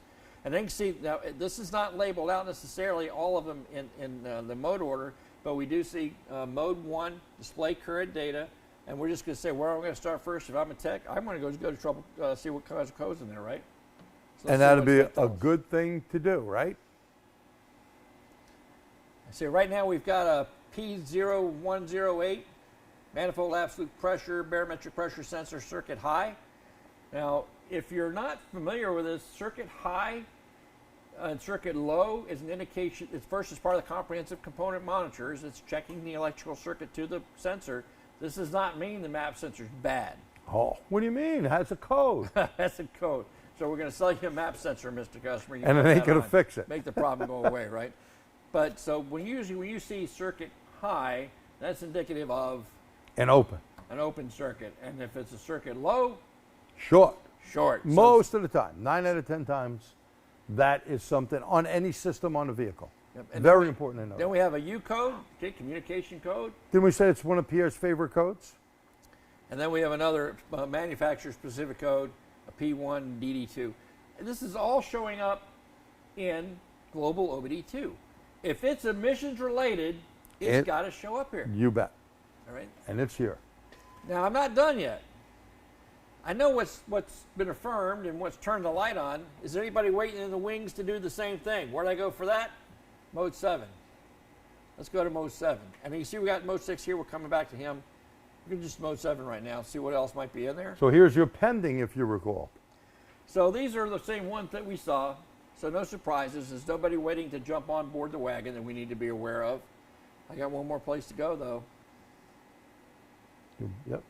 Where are we going? Mode 10. Now, mode 10. And remember, what did we say before about mode 10? If it's not a 2011 and newer, can't get the info. This is a 14. This should pull up everything that was there, and there it is. Look what we got. We've got a PO113 intake air temperature sensor problem. The 108 we knew about. Oh, look at that. PO300 random misfire has been in there.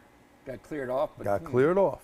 Okay. And then we still have the same two that we had. So we got a new candidate in there. It might be part of this customer's drivability. Wouldn't have found it unless we checked all three sources. Right? And that's why you want to go into 0A mode 10. Look at that information right there. Now we can just go and we can check real quick into the live data. We'll go back into mode 1 for that.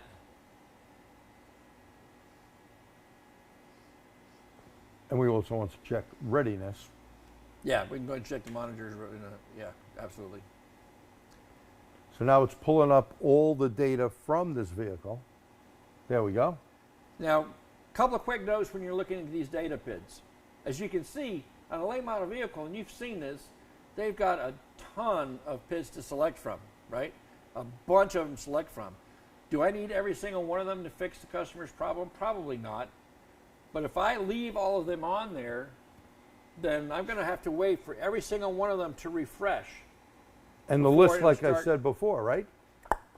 Right. It's going down that list. That's exactly what's going on. The scan tool is making inquiries of the ECM saying, hey, what's that absolute throttle position, partner? And the ECM goes like, oh, let's see, 16.1%. Then the scan tool would, okay, what about relative throttle position? Well, that's 5.9. And it's going to go down the list until it's gone all the way down the list. So when you're doing your diagnostics, select the PIDs, just the PIDs that you think you need to check the system you want to check. That'll help with the refresh rate. And why is that again, Pete? Was that like something I said before about that RPM when I raced it up? Exactly. It stayed at 700 and took a while to go up there. Then it finally came down. Yeah. That's what Pete's saying. Pick the PIDs. Yeah. Yeah. Pick the PIDs. 6 of them at the most will give you the best results. Now here's something else I want to kind of throw at you. I'm going to put in graphs so you can see it a little better. Come on there. Intake air temperature. We saw the code for that earlier. Intake air temperature sensor. Right now it's reading what? 78 degrees. Fahrenheit. You know, if you saw that, that's a number that you, hey, that sounds pretty normal. Sounds okay to me. I'm not going to worry about that being out of parameters. But watch this. I'm just going to reach over here and unplug it. So he's unplugging the intake air. And now look at what it did. Minus 40. Minus 40 degrees. Do we see the jump of where we were? And by the way, graphing, in my opinion, is always better because my eyeball can see, whoa, what's that big change? We went all the way down here. Yeah, absolutely. Okay. And I want to show you one other thing while we're still in this particular data list. First, remember that number. Remember IAT unplugged minus 40. Just remember that number. We're going to come back to that. But here's what I want to show you as well. Okay, so it's plugging it back in. Plug it back in. Here's something that's kind of a neat little feature that Snap-on offers.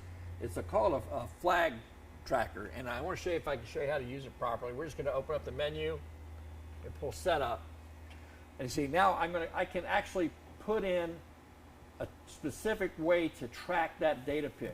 All right. So when we're looking at this, let's just say that we want to use a minimum of. And you can go to screen, Pierre. We just call it minimum. Let's just say 70, 75. Yeah, if I can get in there. Yeah, I have to use a mouse. Got to mouse it up. Oh, I got to turn it on first. My bad. So he's going to put this in a minimal. Let's make it 80. So he's going to put 80 degrees. 210. Let's make it 200. And we're going to arm it, and we're going to save it. Now you can see I've got this little flag outlined on that data pin. Right up there. Now, you can use this, and we're going to show it again when we go to the next mode, but you can even use this feature on generic global OBD2 and show that flag as a tracker. But what's nice is, ideally, when we're going to use that tracker, we can use an OB2 as part of a test drive scenario. Okay, so what we want to do here is... And look at, it's in red to tell us there was something there. It highlighted in red rather than the gray, and your flag is up. Yep, well, let's see what happens when we unplug it, see if it comes.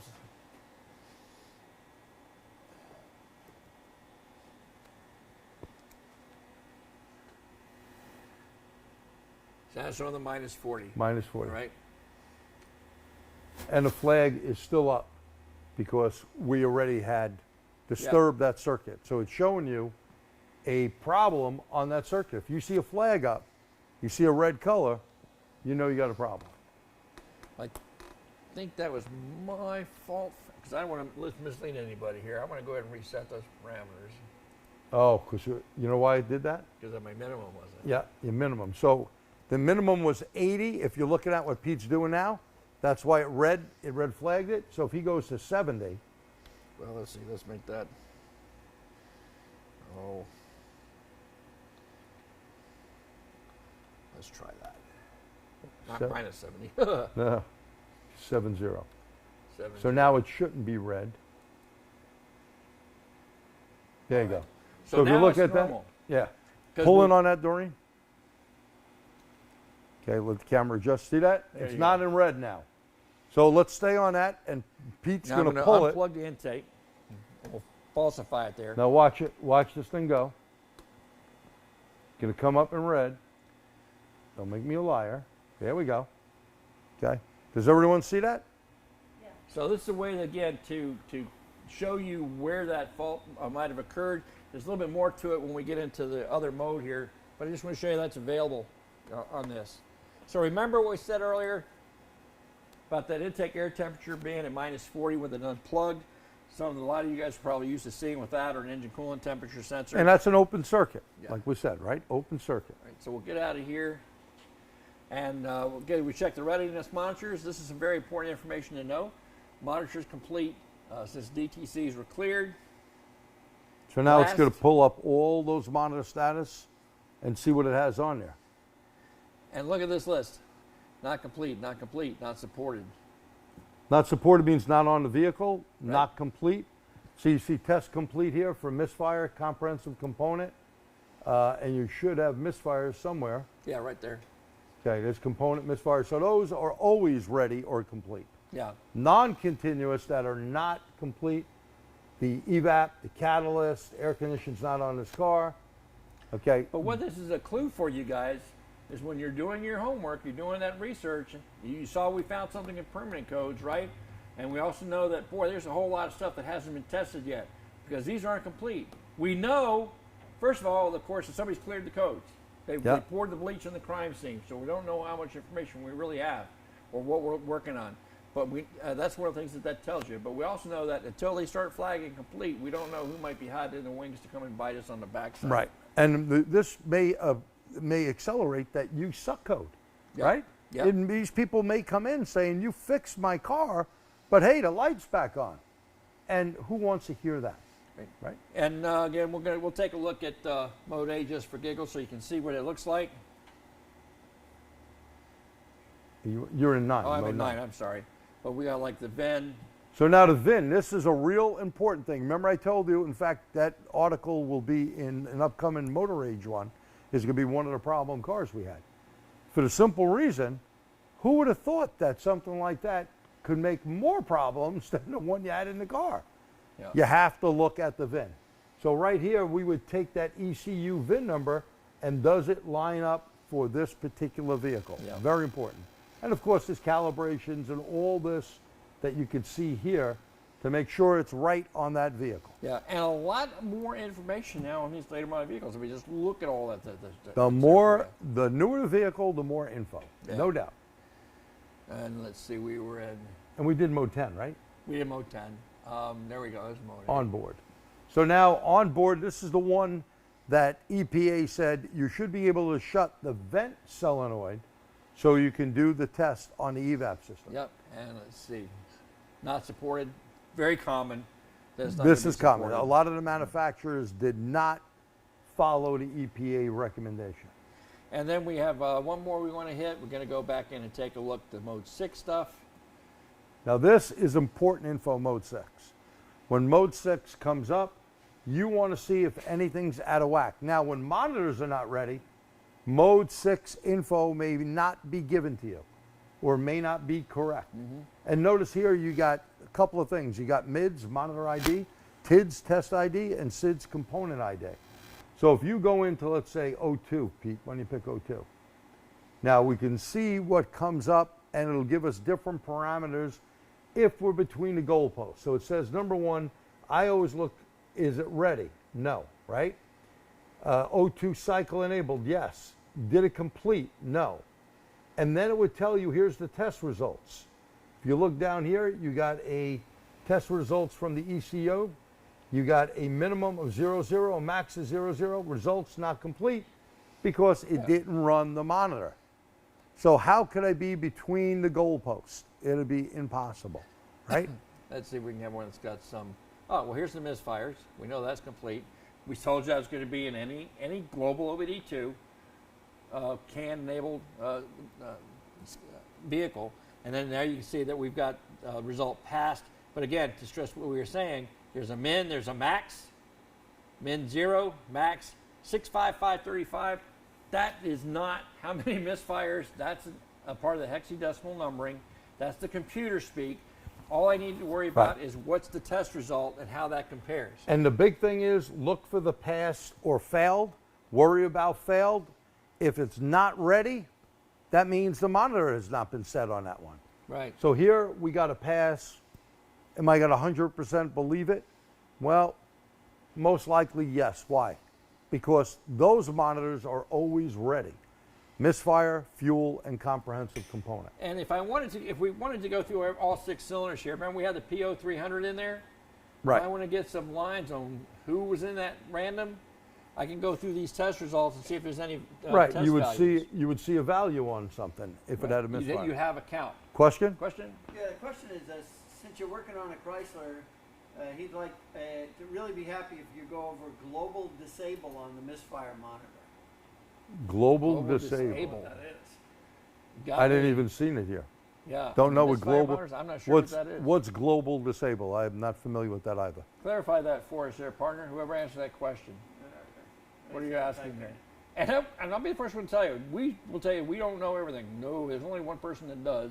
He ain't Man here. above. He ain't here. So He's looking down. But with his connections and the time that we've both been in this side of the business, if there's a question like that that needs to be answered, we'll get the answer for you. So, I'm not familiar with that at all. Yeah. And been involved with the final ruling of OBD2, my name is in the final document on that. And things like that, I don't have a clue. There's the HS3000, which is the SAE book, the Bible on OBD2. So if you give us more information, I could look it up, but I'm not familiar with it. Yeah. Sorry. And we'll have our emails once again at the end of the presentation. So by all means, don't let that hang. Now you got me curious. I'll be like Googling stuff at the hotel room tonight. So, all right. So that pretty much covers it for the global OBD2 side. Again, anything you need for information to handle a check engine light complaint is going to be in here. But if you have access to enhanced, it doesn't hurt to go looking over there. Right. Start here, and the next thing Pete's going to do, this is good for a check engine light, a drivability problem, I mean hesitation, misfiring. Start in generic global. The next step we're going to do is super important. And that next step is we're going to go into the tool, we're going to start communication, but this time we're going to pick a Jeep. Okay. So it's going to go through the system. And by the way, this Zeus is wireless. Tells us make sure you're right on the right VIN. We're going to hit continue. And I didn't get out. oh, you didn't get out. You're still in generic. Well, let's see. We got to clear that out and go in again. So go into the suite. So here's what he said. Oop, that's not what I wanted. Chrysler has a global disable feature on the misfire. I have found that it sets this in 2 cases, low fuel, and if the cam and crank. Oh, he's talking about the computer shutting it off. Okay, now we're with you. Oh, yes. Okay. I thought he meant on the tool. Right, no, Yes. Okay. So not only Chrysler, you have Audi, Volkswagen. If the fuel level is too low, you will not see a misfire. There are parameters. Again, that's where the RTFI read the frickin' information, because the manufacturer will cut it off. You can get fuel slosh. Fuel slosh will make a misfire. And same with the crank. It's measuring the crank of whether it's an AC crank sensor or a Hall effect. It's if there's a hiccup in it, of course it will Right. disable it. And actually, there's a few things we're going to show you in a moment that are related to that kind of thing. Certain repairs that you make that you not be aware of, where you have to do some relearns to avoid that problem. It's all about whether the ECM can trust the data. Right. And if for some reason the engineers to determine under certain conditions that the data is not going to be valid for test purposes, then that will disable that. You need crank relearn, cam and crank sync. Yeah. Here. I'd like to add, you know, we don't think of this day to day, but that's why you do a full vehicle scan. Because if you have a fuel sender or a fuel level error code in your dash, it may not run those monitors. Oh, it might that- suspend everything. Pierre brings up a good point. So if your fuel level sender is not sending the right information, well, you may have a full tank, but it thinks you don't. Could be. And if it's too low, well, you may not find a misfire. Always do a complete scan of the may not vehicle. complete the monitors. If Right. it thinks it's got less than it's supposed to Yeah. have. And that's, again, that's so we say the sensors don't necessarily have to tell the truth to the ECM, but the ECM doesn't know that. Right. Well, it'll figure out eventually that something's wrong. If it knew exactly what was wrong, it wouldn't need us. Right? Exactly. It would just spit out what some of these people like to tell their parts buyers. Yeah. That, oh, yeah, it's got that, so this is what you do to fix it. No. We all know that's not the way it is. Yeah. These aren't magic boxes. They give us, the ECM gives us a parameter, say, hey, I got a problem in this particular area, but he wants us to do the final checkout and verification, right? And I want to thank that whoever that individual, Yeah, I good can't see deal. this far away, but whoever did do that and clarify it, thank you, because there are turnoffs that the computer does. I thought you were talking about the scan tool doing it. I was like, I never heard of it. But thank you again. Right, so now we're going to go in enhanced mode on this tool for this Jeep. Really nice feature, automatic ID, pops up, tells us exactly what I'm working on, gives me the VIN, odometer, could go ahead and add the license plate in there.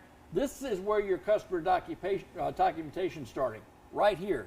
So once we have that all in there, we're going to hit the OK button and display the systems that are fitted. And again, as Pierre's mentioned a couple of times, I totally agree. Even if I'm going in after a check engine light, I'm going to do a full system scan if that capability allows me to. Why?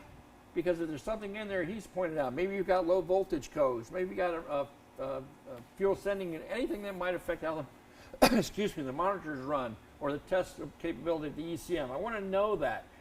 But do you do visual inspection on your customer's car for safety? Do you check the tires, look at the brakes, check the oil level? Of course we do. That's part of what a professional does for their customer.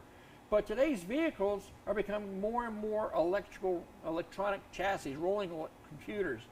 How do we know what's going on with those? We can't do a visual on them. Oh, yes, we can. It's called a full system scan. So that's one of the reasons I'm going to do that. And while Pete's doing that scan here, you know, oil, like he mentioned, too much oil, too little oil can cause some problems, especially with VVT systems. Variable valve timing is going to cause an issue. Now look at this. Look at this scan. We're going through systems here. We're on 5, coming across, and when you look at that, well, we got some codes here already. You got some tranny codes there, don't you? Yeah. Okay. So tranny codes can be a problem. Anti-lock brakes. And look at the systems that are good. So now you could tell this customer, hey, the airbag's okay. We see no codes there. The EPS, electronic power steering, which this has a big electric motor on, and it just, you save that what you just saw, screenshot. they just saved that record for us. Now the Snap-on has a nice little feature. I can actually upload it to the cloud, Yeah. through the Or, Snap-on cloud on my tool, and I can print that out for the customer. I can share it with them by text or email, and it's it's a permanent record, and I don't have to store the paper copies if I don't want to. we do this, we put Dropbox, since it's a Windows-based system, and when we hit save screen, it goes right into all our computers on the system. Cool. And there's other things like that you can do too. But look at this. You got a Some radio more problem, RFH hub. tire pressure monitor. TP. And by the way, legality is there with tire pressure monitor. This is why this became a law to go on the vehicle. TPMS, if you got an issue there, you got to tell them. And look at all these codes. Generic and permanent. So mode 10, right? And you see 0A or codes in mode 3, you could see the difference there. Yeah, and see which ones. Again, we discovered that because we went through our global OBD2. But this is just a nice feature because it's actually going to show it up for us on the platform. Here in the shop, we use this quite a bit. My guys will jump to this tool right away because it is complete, does it easy. And by the way, why don't we go into resets and relearns for a minute? That's we a talked big about point. that. Yeah. Let's take a Because look at that. watch what you're going to be seeing here. Tire size. Whoa, change tire size. Replace oil, right? Perform wheel alignment. Okay. Replace wheel alignment. Relearn clutch pedal. Replace evap. Where's the cam crank? Replace relearn camshaft position.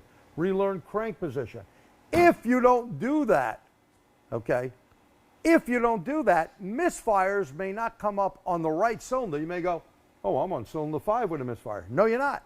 It didn't relearn the actual firing order. And in some cases, you're going to have to perform that, not just because you replaced the sensor, but because you corrected a misfire. That's right. And you've got to reteach the ECM what's good and what's not good. Right. So Here's one a lot of guys don't know about that I think you shared with me. On some of these models now, if you replace an oxygen sensor, you got to relearn the oxygen sensor. you bet. And you will find that in the Snap-on tool. People always ask me, well, gee, did that really work? Yeah, we try it on a tool. If it doesn't, we keep a book here. And don't just complain about the tool manufacturer, but maybe if you send them an email and say, hey, I tried that and it didn't work and I had to do something else, okay? Yeah. Relearn idle air control motor, a biggie, by the way, especially on these Chrysler vehicles. We've done a bunch of those, okay? Replace the powertrain control module. These are all resets. Hold it, a great one. Reset, coming tight on this one. Reset the fuel trim. You see this one here? I'm going to pop on that. Come on, come up. There you go. Now, this here, if you have a DTC, let's say P0171, lean condition, okay? Lean condition. Well, hold it. The reason why you got a lean condition, you may have a fuel pump that's bad. You may have some other issue causing that lean condition. When I fix it, does it know automatically? Because here's what I hear from a lot of techs. Gee, I don't do that. I just drive the vehicle. Okay, that vehicle like this has 70-something thousand miles on it. If I had a lean condition and now the computer doesn't know that I fixed the problem, I now am getting the right amount of fuel to that vehicle, we're going to overfuel it, aren't we? What do you mean by overfueling? It did not get that correction. It didn't see that. It still thinks you got that bad fuel pump in there. Now, the same with that oxygen sensor. When you have to actually relearn the O2 sensor, if you don't do it, you may ruin the O2 or you may get the P0420 issue. Yeah. Okay? So make sure you read the information. And when you have these relearns, this is super important. And is there a bulletin right there? No, I think it's what is related to the job. We'll go we back and weren't. see Okay. that. But these are all good things Yeah. here. And again, and to what G pointed out, what's nice is that they're all accessible right from the main screen. You're not hunting through a bunch of different menus to see what's there. I'm going to encourage you that if you're using this, go to that service requests and functions menu right off the bat to see if there's anything there that might possibly be related to the repair that you're making so that you don't oversee or miss that. Like you said, with our system relearn for fuel trim, great example. Back in the old days, we disconnect the battery, we put the cables together, lay down to keep alive memory, and it would start from default. You can't do that today. You unplug the battery, you're going to reset all kinds of things that you don't want to reset. And even if you put the cable together without a 1 ohm 10-watt resistor, well, you may have just awked something in there. Yeah. So the proper procedure is bring down the capacitors in the computer slower. Now, one good thing here I want to do, this was on oil, just real quick. Do you want to load the Jeep Cherokee Laredo oil spec? So it's going to tell me this is a 3.6 motor, 6 quarts or 5.68, and API, American Petroleum Institute, SAE, Society of Automotive Engineers, 5W20 standard. So it tells me right away it is linked to the Pro Demand account. And we use this all the time. Because if it tells someone, hey, you need synthetic, and they go, oh, no, don't put that in, we'll print this out and say, look, you have to put it in. It's a manufacturer's recommendation. And thank God we don't get too many crazy customers like that that don't want it. Now, someone may say, hey, gee, it says standard oil. Could I use a full synthetic? And we go, yeah, if you want, it's better for the engine and stuff, but it's not required. That makes the difference. So go back. If I can go back. Oh, your side. There Okay. you go. So again, service resets right there at the beginning of the menu. Now we can go to individual systems. We're talking about Engine. engine codes here. We did the code menu so far. I want to go now. I'm going to look at the data on the difference here between what we saw in the OBD2 And hang on before you press. Okay. Here's what we were talking about before. Engine, evap EGR, O2, throttle, ignition. If you had a problem with O2, why in the world are you going to go to engine? Yeah. There's going to be way too many PIDs here. You want to go right there. And that's more and more common. It isn't all in one list, but sometimes you don't always have that option, right? Correct. Yep. So we're Well, going let's to go go in to engine. engine. Even if we go to engine, where do you see how much populates on this list? Oh, there's a big list. And if you have something that is basically telling you what the information should be, like, what's that word I'm looking for? Boy, now my brain, I went brain dead. It's basically giving you the space, desired. If you see the word desired idle, that's going to tell you what the spec is. Desired fuel injected pulse width, whatever it may be, look for that, that's the spec. Now, I want to go back to what we did earlier. Global OBD2, intake air temperature, right? The key timed out. Oh, timed out. Hang on. Double Didn't pump pay it. the light bill. Sorry, we'll get it back again. Come on, By the way, button. that's something you gotta watch out for, is to keep timing out. Some cars have different procedures for making that not happen, like clicking the seatbelt or Or putting the brake on. putting the brake Got on, it? something like Yeah. that, leaving the parking lights on. Correct. Pierre brings up a good point. So, once you get to know certain vehicles, you could keep it alive, right? But look at all this list. Look at all this info. Yeah, that's what I want to show right now. Again, we're still reading 78 degrees, which is what we saw in the global OBD2 Same time. tool. But remember what happened when we unplugged it? Remember what we saw as the data on the global OBD2 side? Minus 40, right? Well, let's see what it does when we unplug it now. So remember, we're on the same vehicle. Pete is going over to the car. Okay. And what happened here? Are we still seeing the same temperature? Look at the top of the screen. 71.59. But hold on. I'm seeing something here being graphed all the way on the bottom. Okay. But this didn't change, did it? Gentlemen and ladies, you know what this is? Or ladies and gentlemen? Oh, it's not the big circus out here or anything. It's not Ringling Brothers, but you know what? This is not the circus or the zoo. This is called substituted value. They are substituting that temperature, and this happens on many of these parameters. Why? We're not in generic. When you get to the OBD2 final ruling, OBD2 states that you cannot substitute a value. Okay? Now, they kind of lied with one thing. That wasn't invented. Okay? And you could thank this one guy, Jack Tyler, may he rest in peace. I happen to have met him many times. He was an engineer, retired from SAE, lived out in California, got a shop, and said, why are there so many connectors for different vehicles? He's the guy that made the standard for OBD2. That J standard, there's everything in J standards, gives us one 16 cavity connector. Okay? And when you look at that, you're getting that information, but they're substituting the value. That's why Pete went over this in the beginning. We go with generic global OBD2 first, because they can't do that. Right. And the reason I'm considering it, guys, if you were just scanning over the data in enhanced mode right off the get-go, you'd have missed this. You'd have missed this as a possible cause for your problem. And that's why we want to go to global OBD2 first. Why is there substitute value? Well, again, the ECM can only make decisions based on the information that's being given. So when a sensor goes completely nuts, well, the engineer knows, oh, that can't happen. So you know what? If that happens, plug this number in, because that at least you can use to keep the car running somewhat okay until the customer can get it fixed. But again, I wanted to show that to you. So we've talked about it before. Never had a chance to actually demonstrate it to you so you can actually see. But let me the give them difference. another visual. So let's say you had a bad mass airflow sensor on this car. They could substitute the value, and even if you were graphing that sensor, it would look like you were racing it up and getting different grams of air through. This doesn't use, this is a speed density system, this Jeep, meaning it uses a map sensor.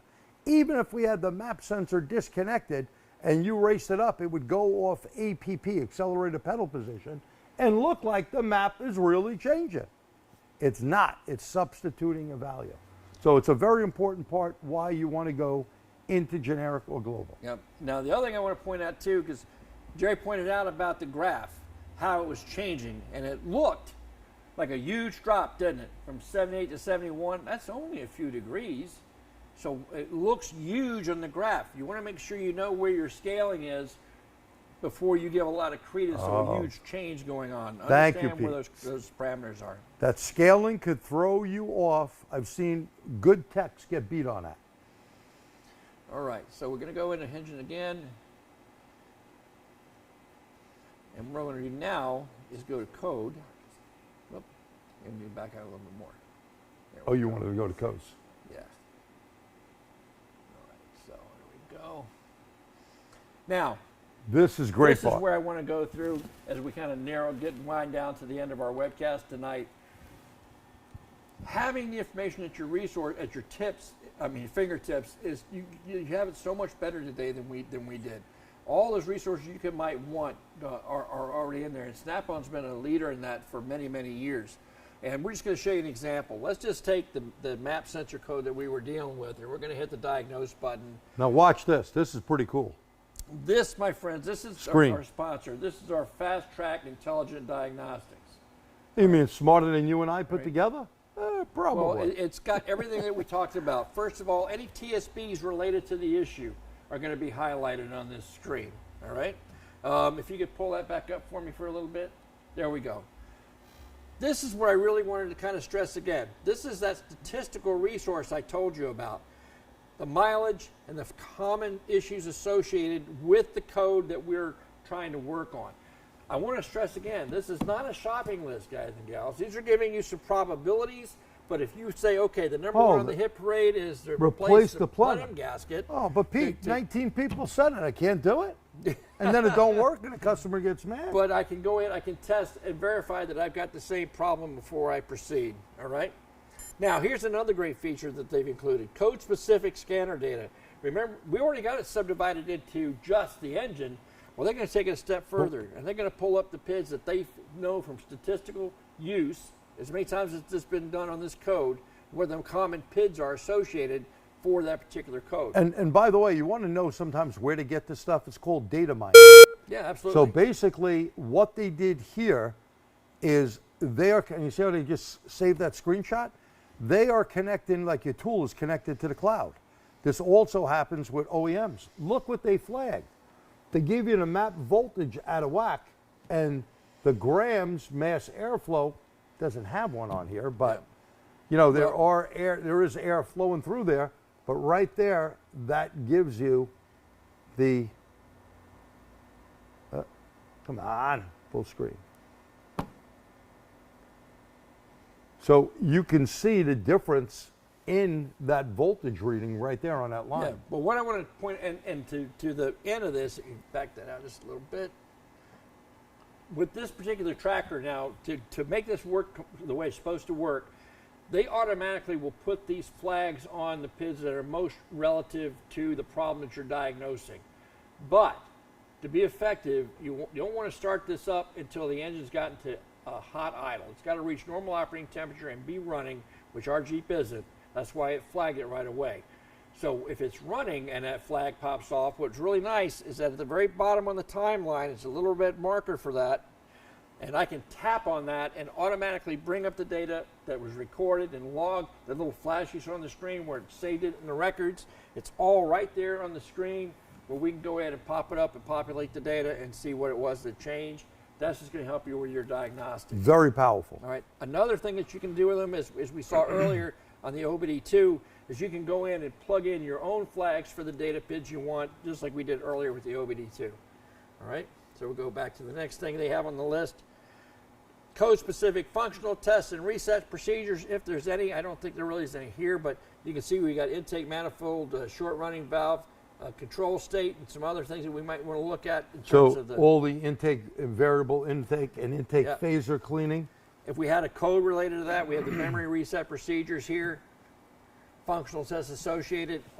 It's all right there at your fingertips. So in case you didn't know which one to pick, Snap-on has the right ones for you to pick. Yeah, here's another one I love because it's tied into their service information. If I want to test that map sensor, watch this. I get the component information. You want to know how it works? There you go. Tells you how it works, tells you what the computer pinouts are, the connector pinouts are, what they go to. And what the voltage reading should be. Yeah, everything you want right there at your fingertips. If I want to do a test on it with my multimeter, well, the Snap-on has always had some of the best scopes in the business. Yep. And so their tools from the first Vantage, it's all built in. Yeah, it's all built into the tool. So I can use that or the built-in multimeter. I have the test results I should get, where to connect, and then I can even hit the little button and I can activate the meter on the tool, perform the test, and see the test results. Pretty neat. So that's a really great feature. All right. Oh, out of range signal you had there too. Yeah. That they can show you, but it's pretty neat. Here's the other we talked about, SureTrack. These are verified fixes related to that data. And there's other related fixes. Industry expert information, that's really cool because that comes from you guys. Yep. Who are on the community that are sharing what they've experienced in their own shops right there. So there's great information there. And then we have the OEM repair information. I'm sorry, I would love to show that to you, but I didn't have the login. I apologize for that. But Mitchell One is part of their family. Right. And you know what kind of data that you can get there. So this is just great. All the information resources that you need is right there at the palm of your hand. And we use this on the unit we have here, works great. So we have Pro Demand on our computers, but we also have it linked to our tool. Right. And you could do the same thing. It's not some special hocus pocus. Really good stuff here. And I guess we're close to the end if there's no we got question. a couple of little things that we want to share with you. We'll come back over here. Give you oh, you got your clicker? There you go. Got my clicker. First, are there any questions, first of all? Or comments. Or comments, that you want to throw in there. Did you guys get some good info, you guys and gals, out of this? Hopefully a couple of helpful tips. And stick around because we're not quite done yet. But I just want to throw that questions in there in our emails one more time. Make sure you can get that information. Anything, Pierre, on questions or comments? No? Well, not really relevant. Come back and forth. Okay. That's all right. That's cool. If you do have one coming up later, that's where you can reach us. Yep. Want to say again, thanks to our sponsor, yeah. Fast Track Intelligent Diagnostics from Snap-on. And I know we featured their stuff here tonight on their tool. Obviously, they're the sponsor. They're making this happen for us. But they're not alone in this endeavor. A lot of manufacturers are going to these type of resources available right there at your fingertips. Right. And for real, we really use that in the shop. Oh, yeah, all the time. It's, besides other tools, but we do use the Snap-on tool every day, every single day. Want to throw out a little plug here for our upcoming training event on October 15th. We're going to be in Rosemont, Illinois for a day-long training conference at the, Embassy, I think? Yeah, I think it's Embassy Suites. Yeah, it's all information's on the website. You can see it at accelerate-conference.com. Now, if you get in before June 30th, it's only $150 for this day-long event. Now, I'm going to tell you what, guys. To see this man teach you don't want to see for $150 you want to see him. Is a value, okay? I mean, in all seriousness, he's one of the best trainers in the business, been a nationally renowned trainer for years, even before I met him. He's worth that money all by himself. I'm going to be there. He's worth the money, too. But that's not it. You're going to get him, me, Scott Brown of Diag.net. He's got some great stuff on these emerging technologies, man. He's one smart dude. Really want to see that. Good friend. And then our new technical editor, Brandon Steckler. He'll be there. Yeah, so that I know an article to. This is a forfer. Yeah. This is a forfer. So you get in before June 30th, man. $150, that's a deal. And that's not all you're going to get for that money. TST code 2022 to get that discount. TST 2022 to get that 150. Get in, the sooner the better you get in.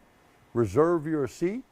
And yes, you can shake hands with us, at least with me. I don't have a problem with that. I'm not going to use one of those band things where you got to stay far away, you know. But I'm all good with But it. Will the accelerate, will that be online? No, this is only live. gotta be there. Got to be in it there. to win it. And Yes, I don't yes. believe they're recording it. That I don't know that that I decision's been made recall. yet. Yeah. So you got to be there live. All right. So with that said, again, thanks so much for Thank hanging you. out with us tonight. We really appreciate it. We hope that you found that your time was well spent. So to that end, we do have one more favor we'd like to ask of you before you go. If you learned something tonight, if you're going to walk away or sit away or stagger away from here, Hold with it. a We little can't. bit We got to more- catch up if they're doing with that. a little bit more than what you came here with, do us a favor, type a Y in the chat and let us know. If you thought we missed the mark, then tell us. We know it's the only way we're going to get better and do these things for you. Yeah. Type an N in there. And while you're giving us that feedback, So why if we were good and if we sucked, Yeah. and that'll kind of and that'll tell kind us of cover which the one. spectrum there. And then, again, we're here for you. Yeah, I spent 30 odd years in the trenches. G still runs a successful shop. He's still getting his hands dirty. You know, we know what it takes to make a living in this business. We know how hard it is to make a living in this business. Yeah. You need the training and information even now more than ever. And that's what we've always tried to do over the last decade plus that we've been offering this content to you. Again, take advantage if you're new. A lot of you guys are new.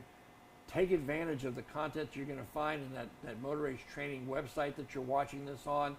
Go to the TST seminars page, both on YouTube and their website. Tons of resources there, some great instructors over the years. More than you can, I mean, they'll keep you busy.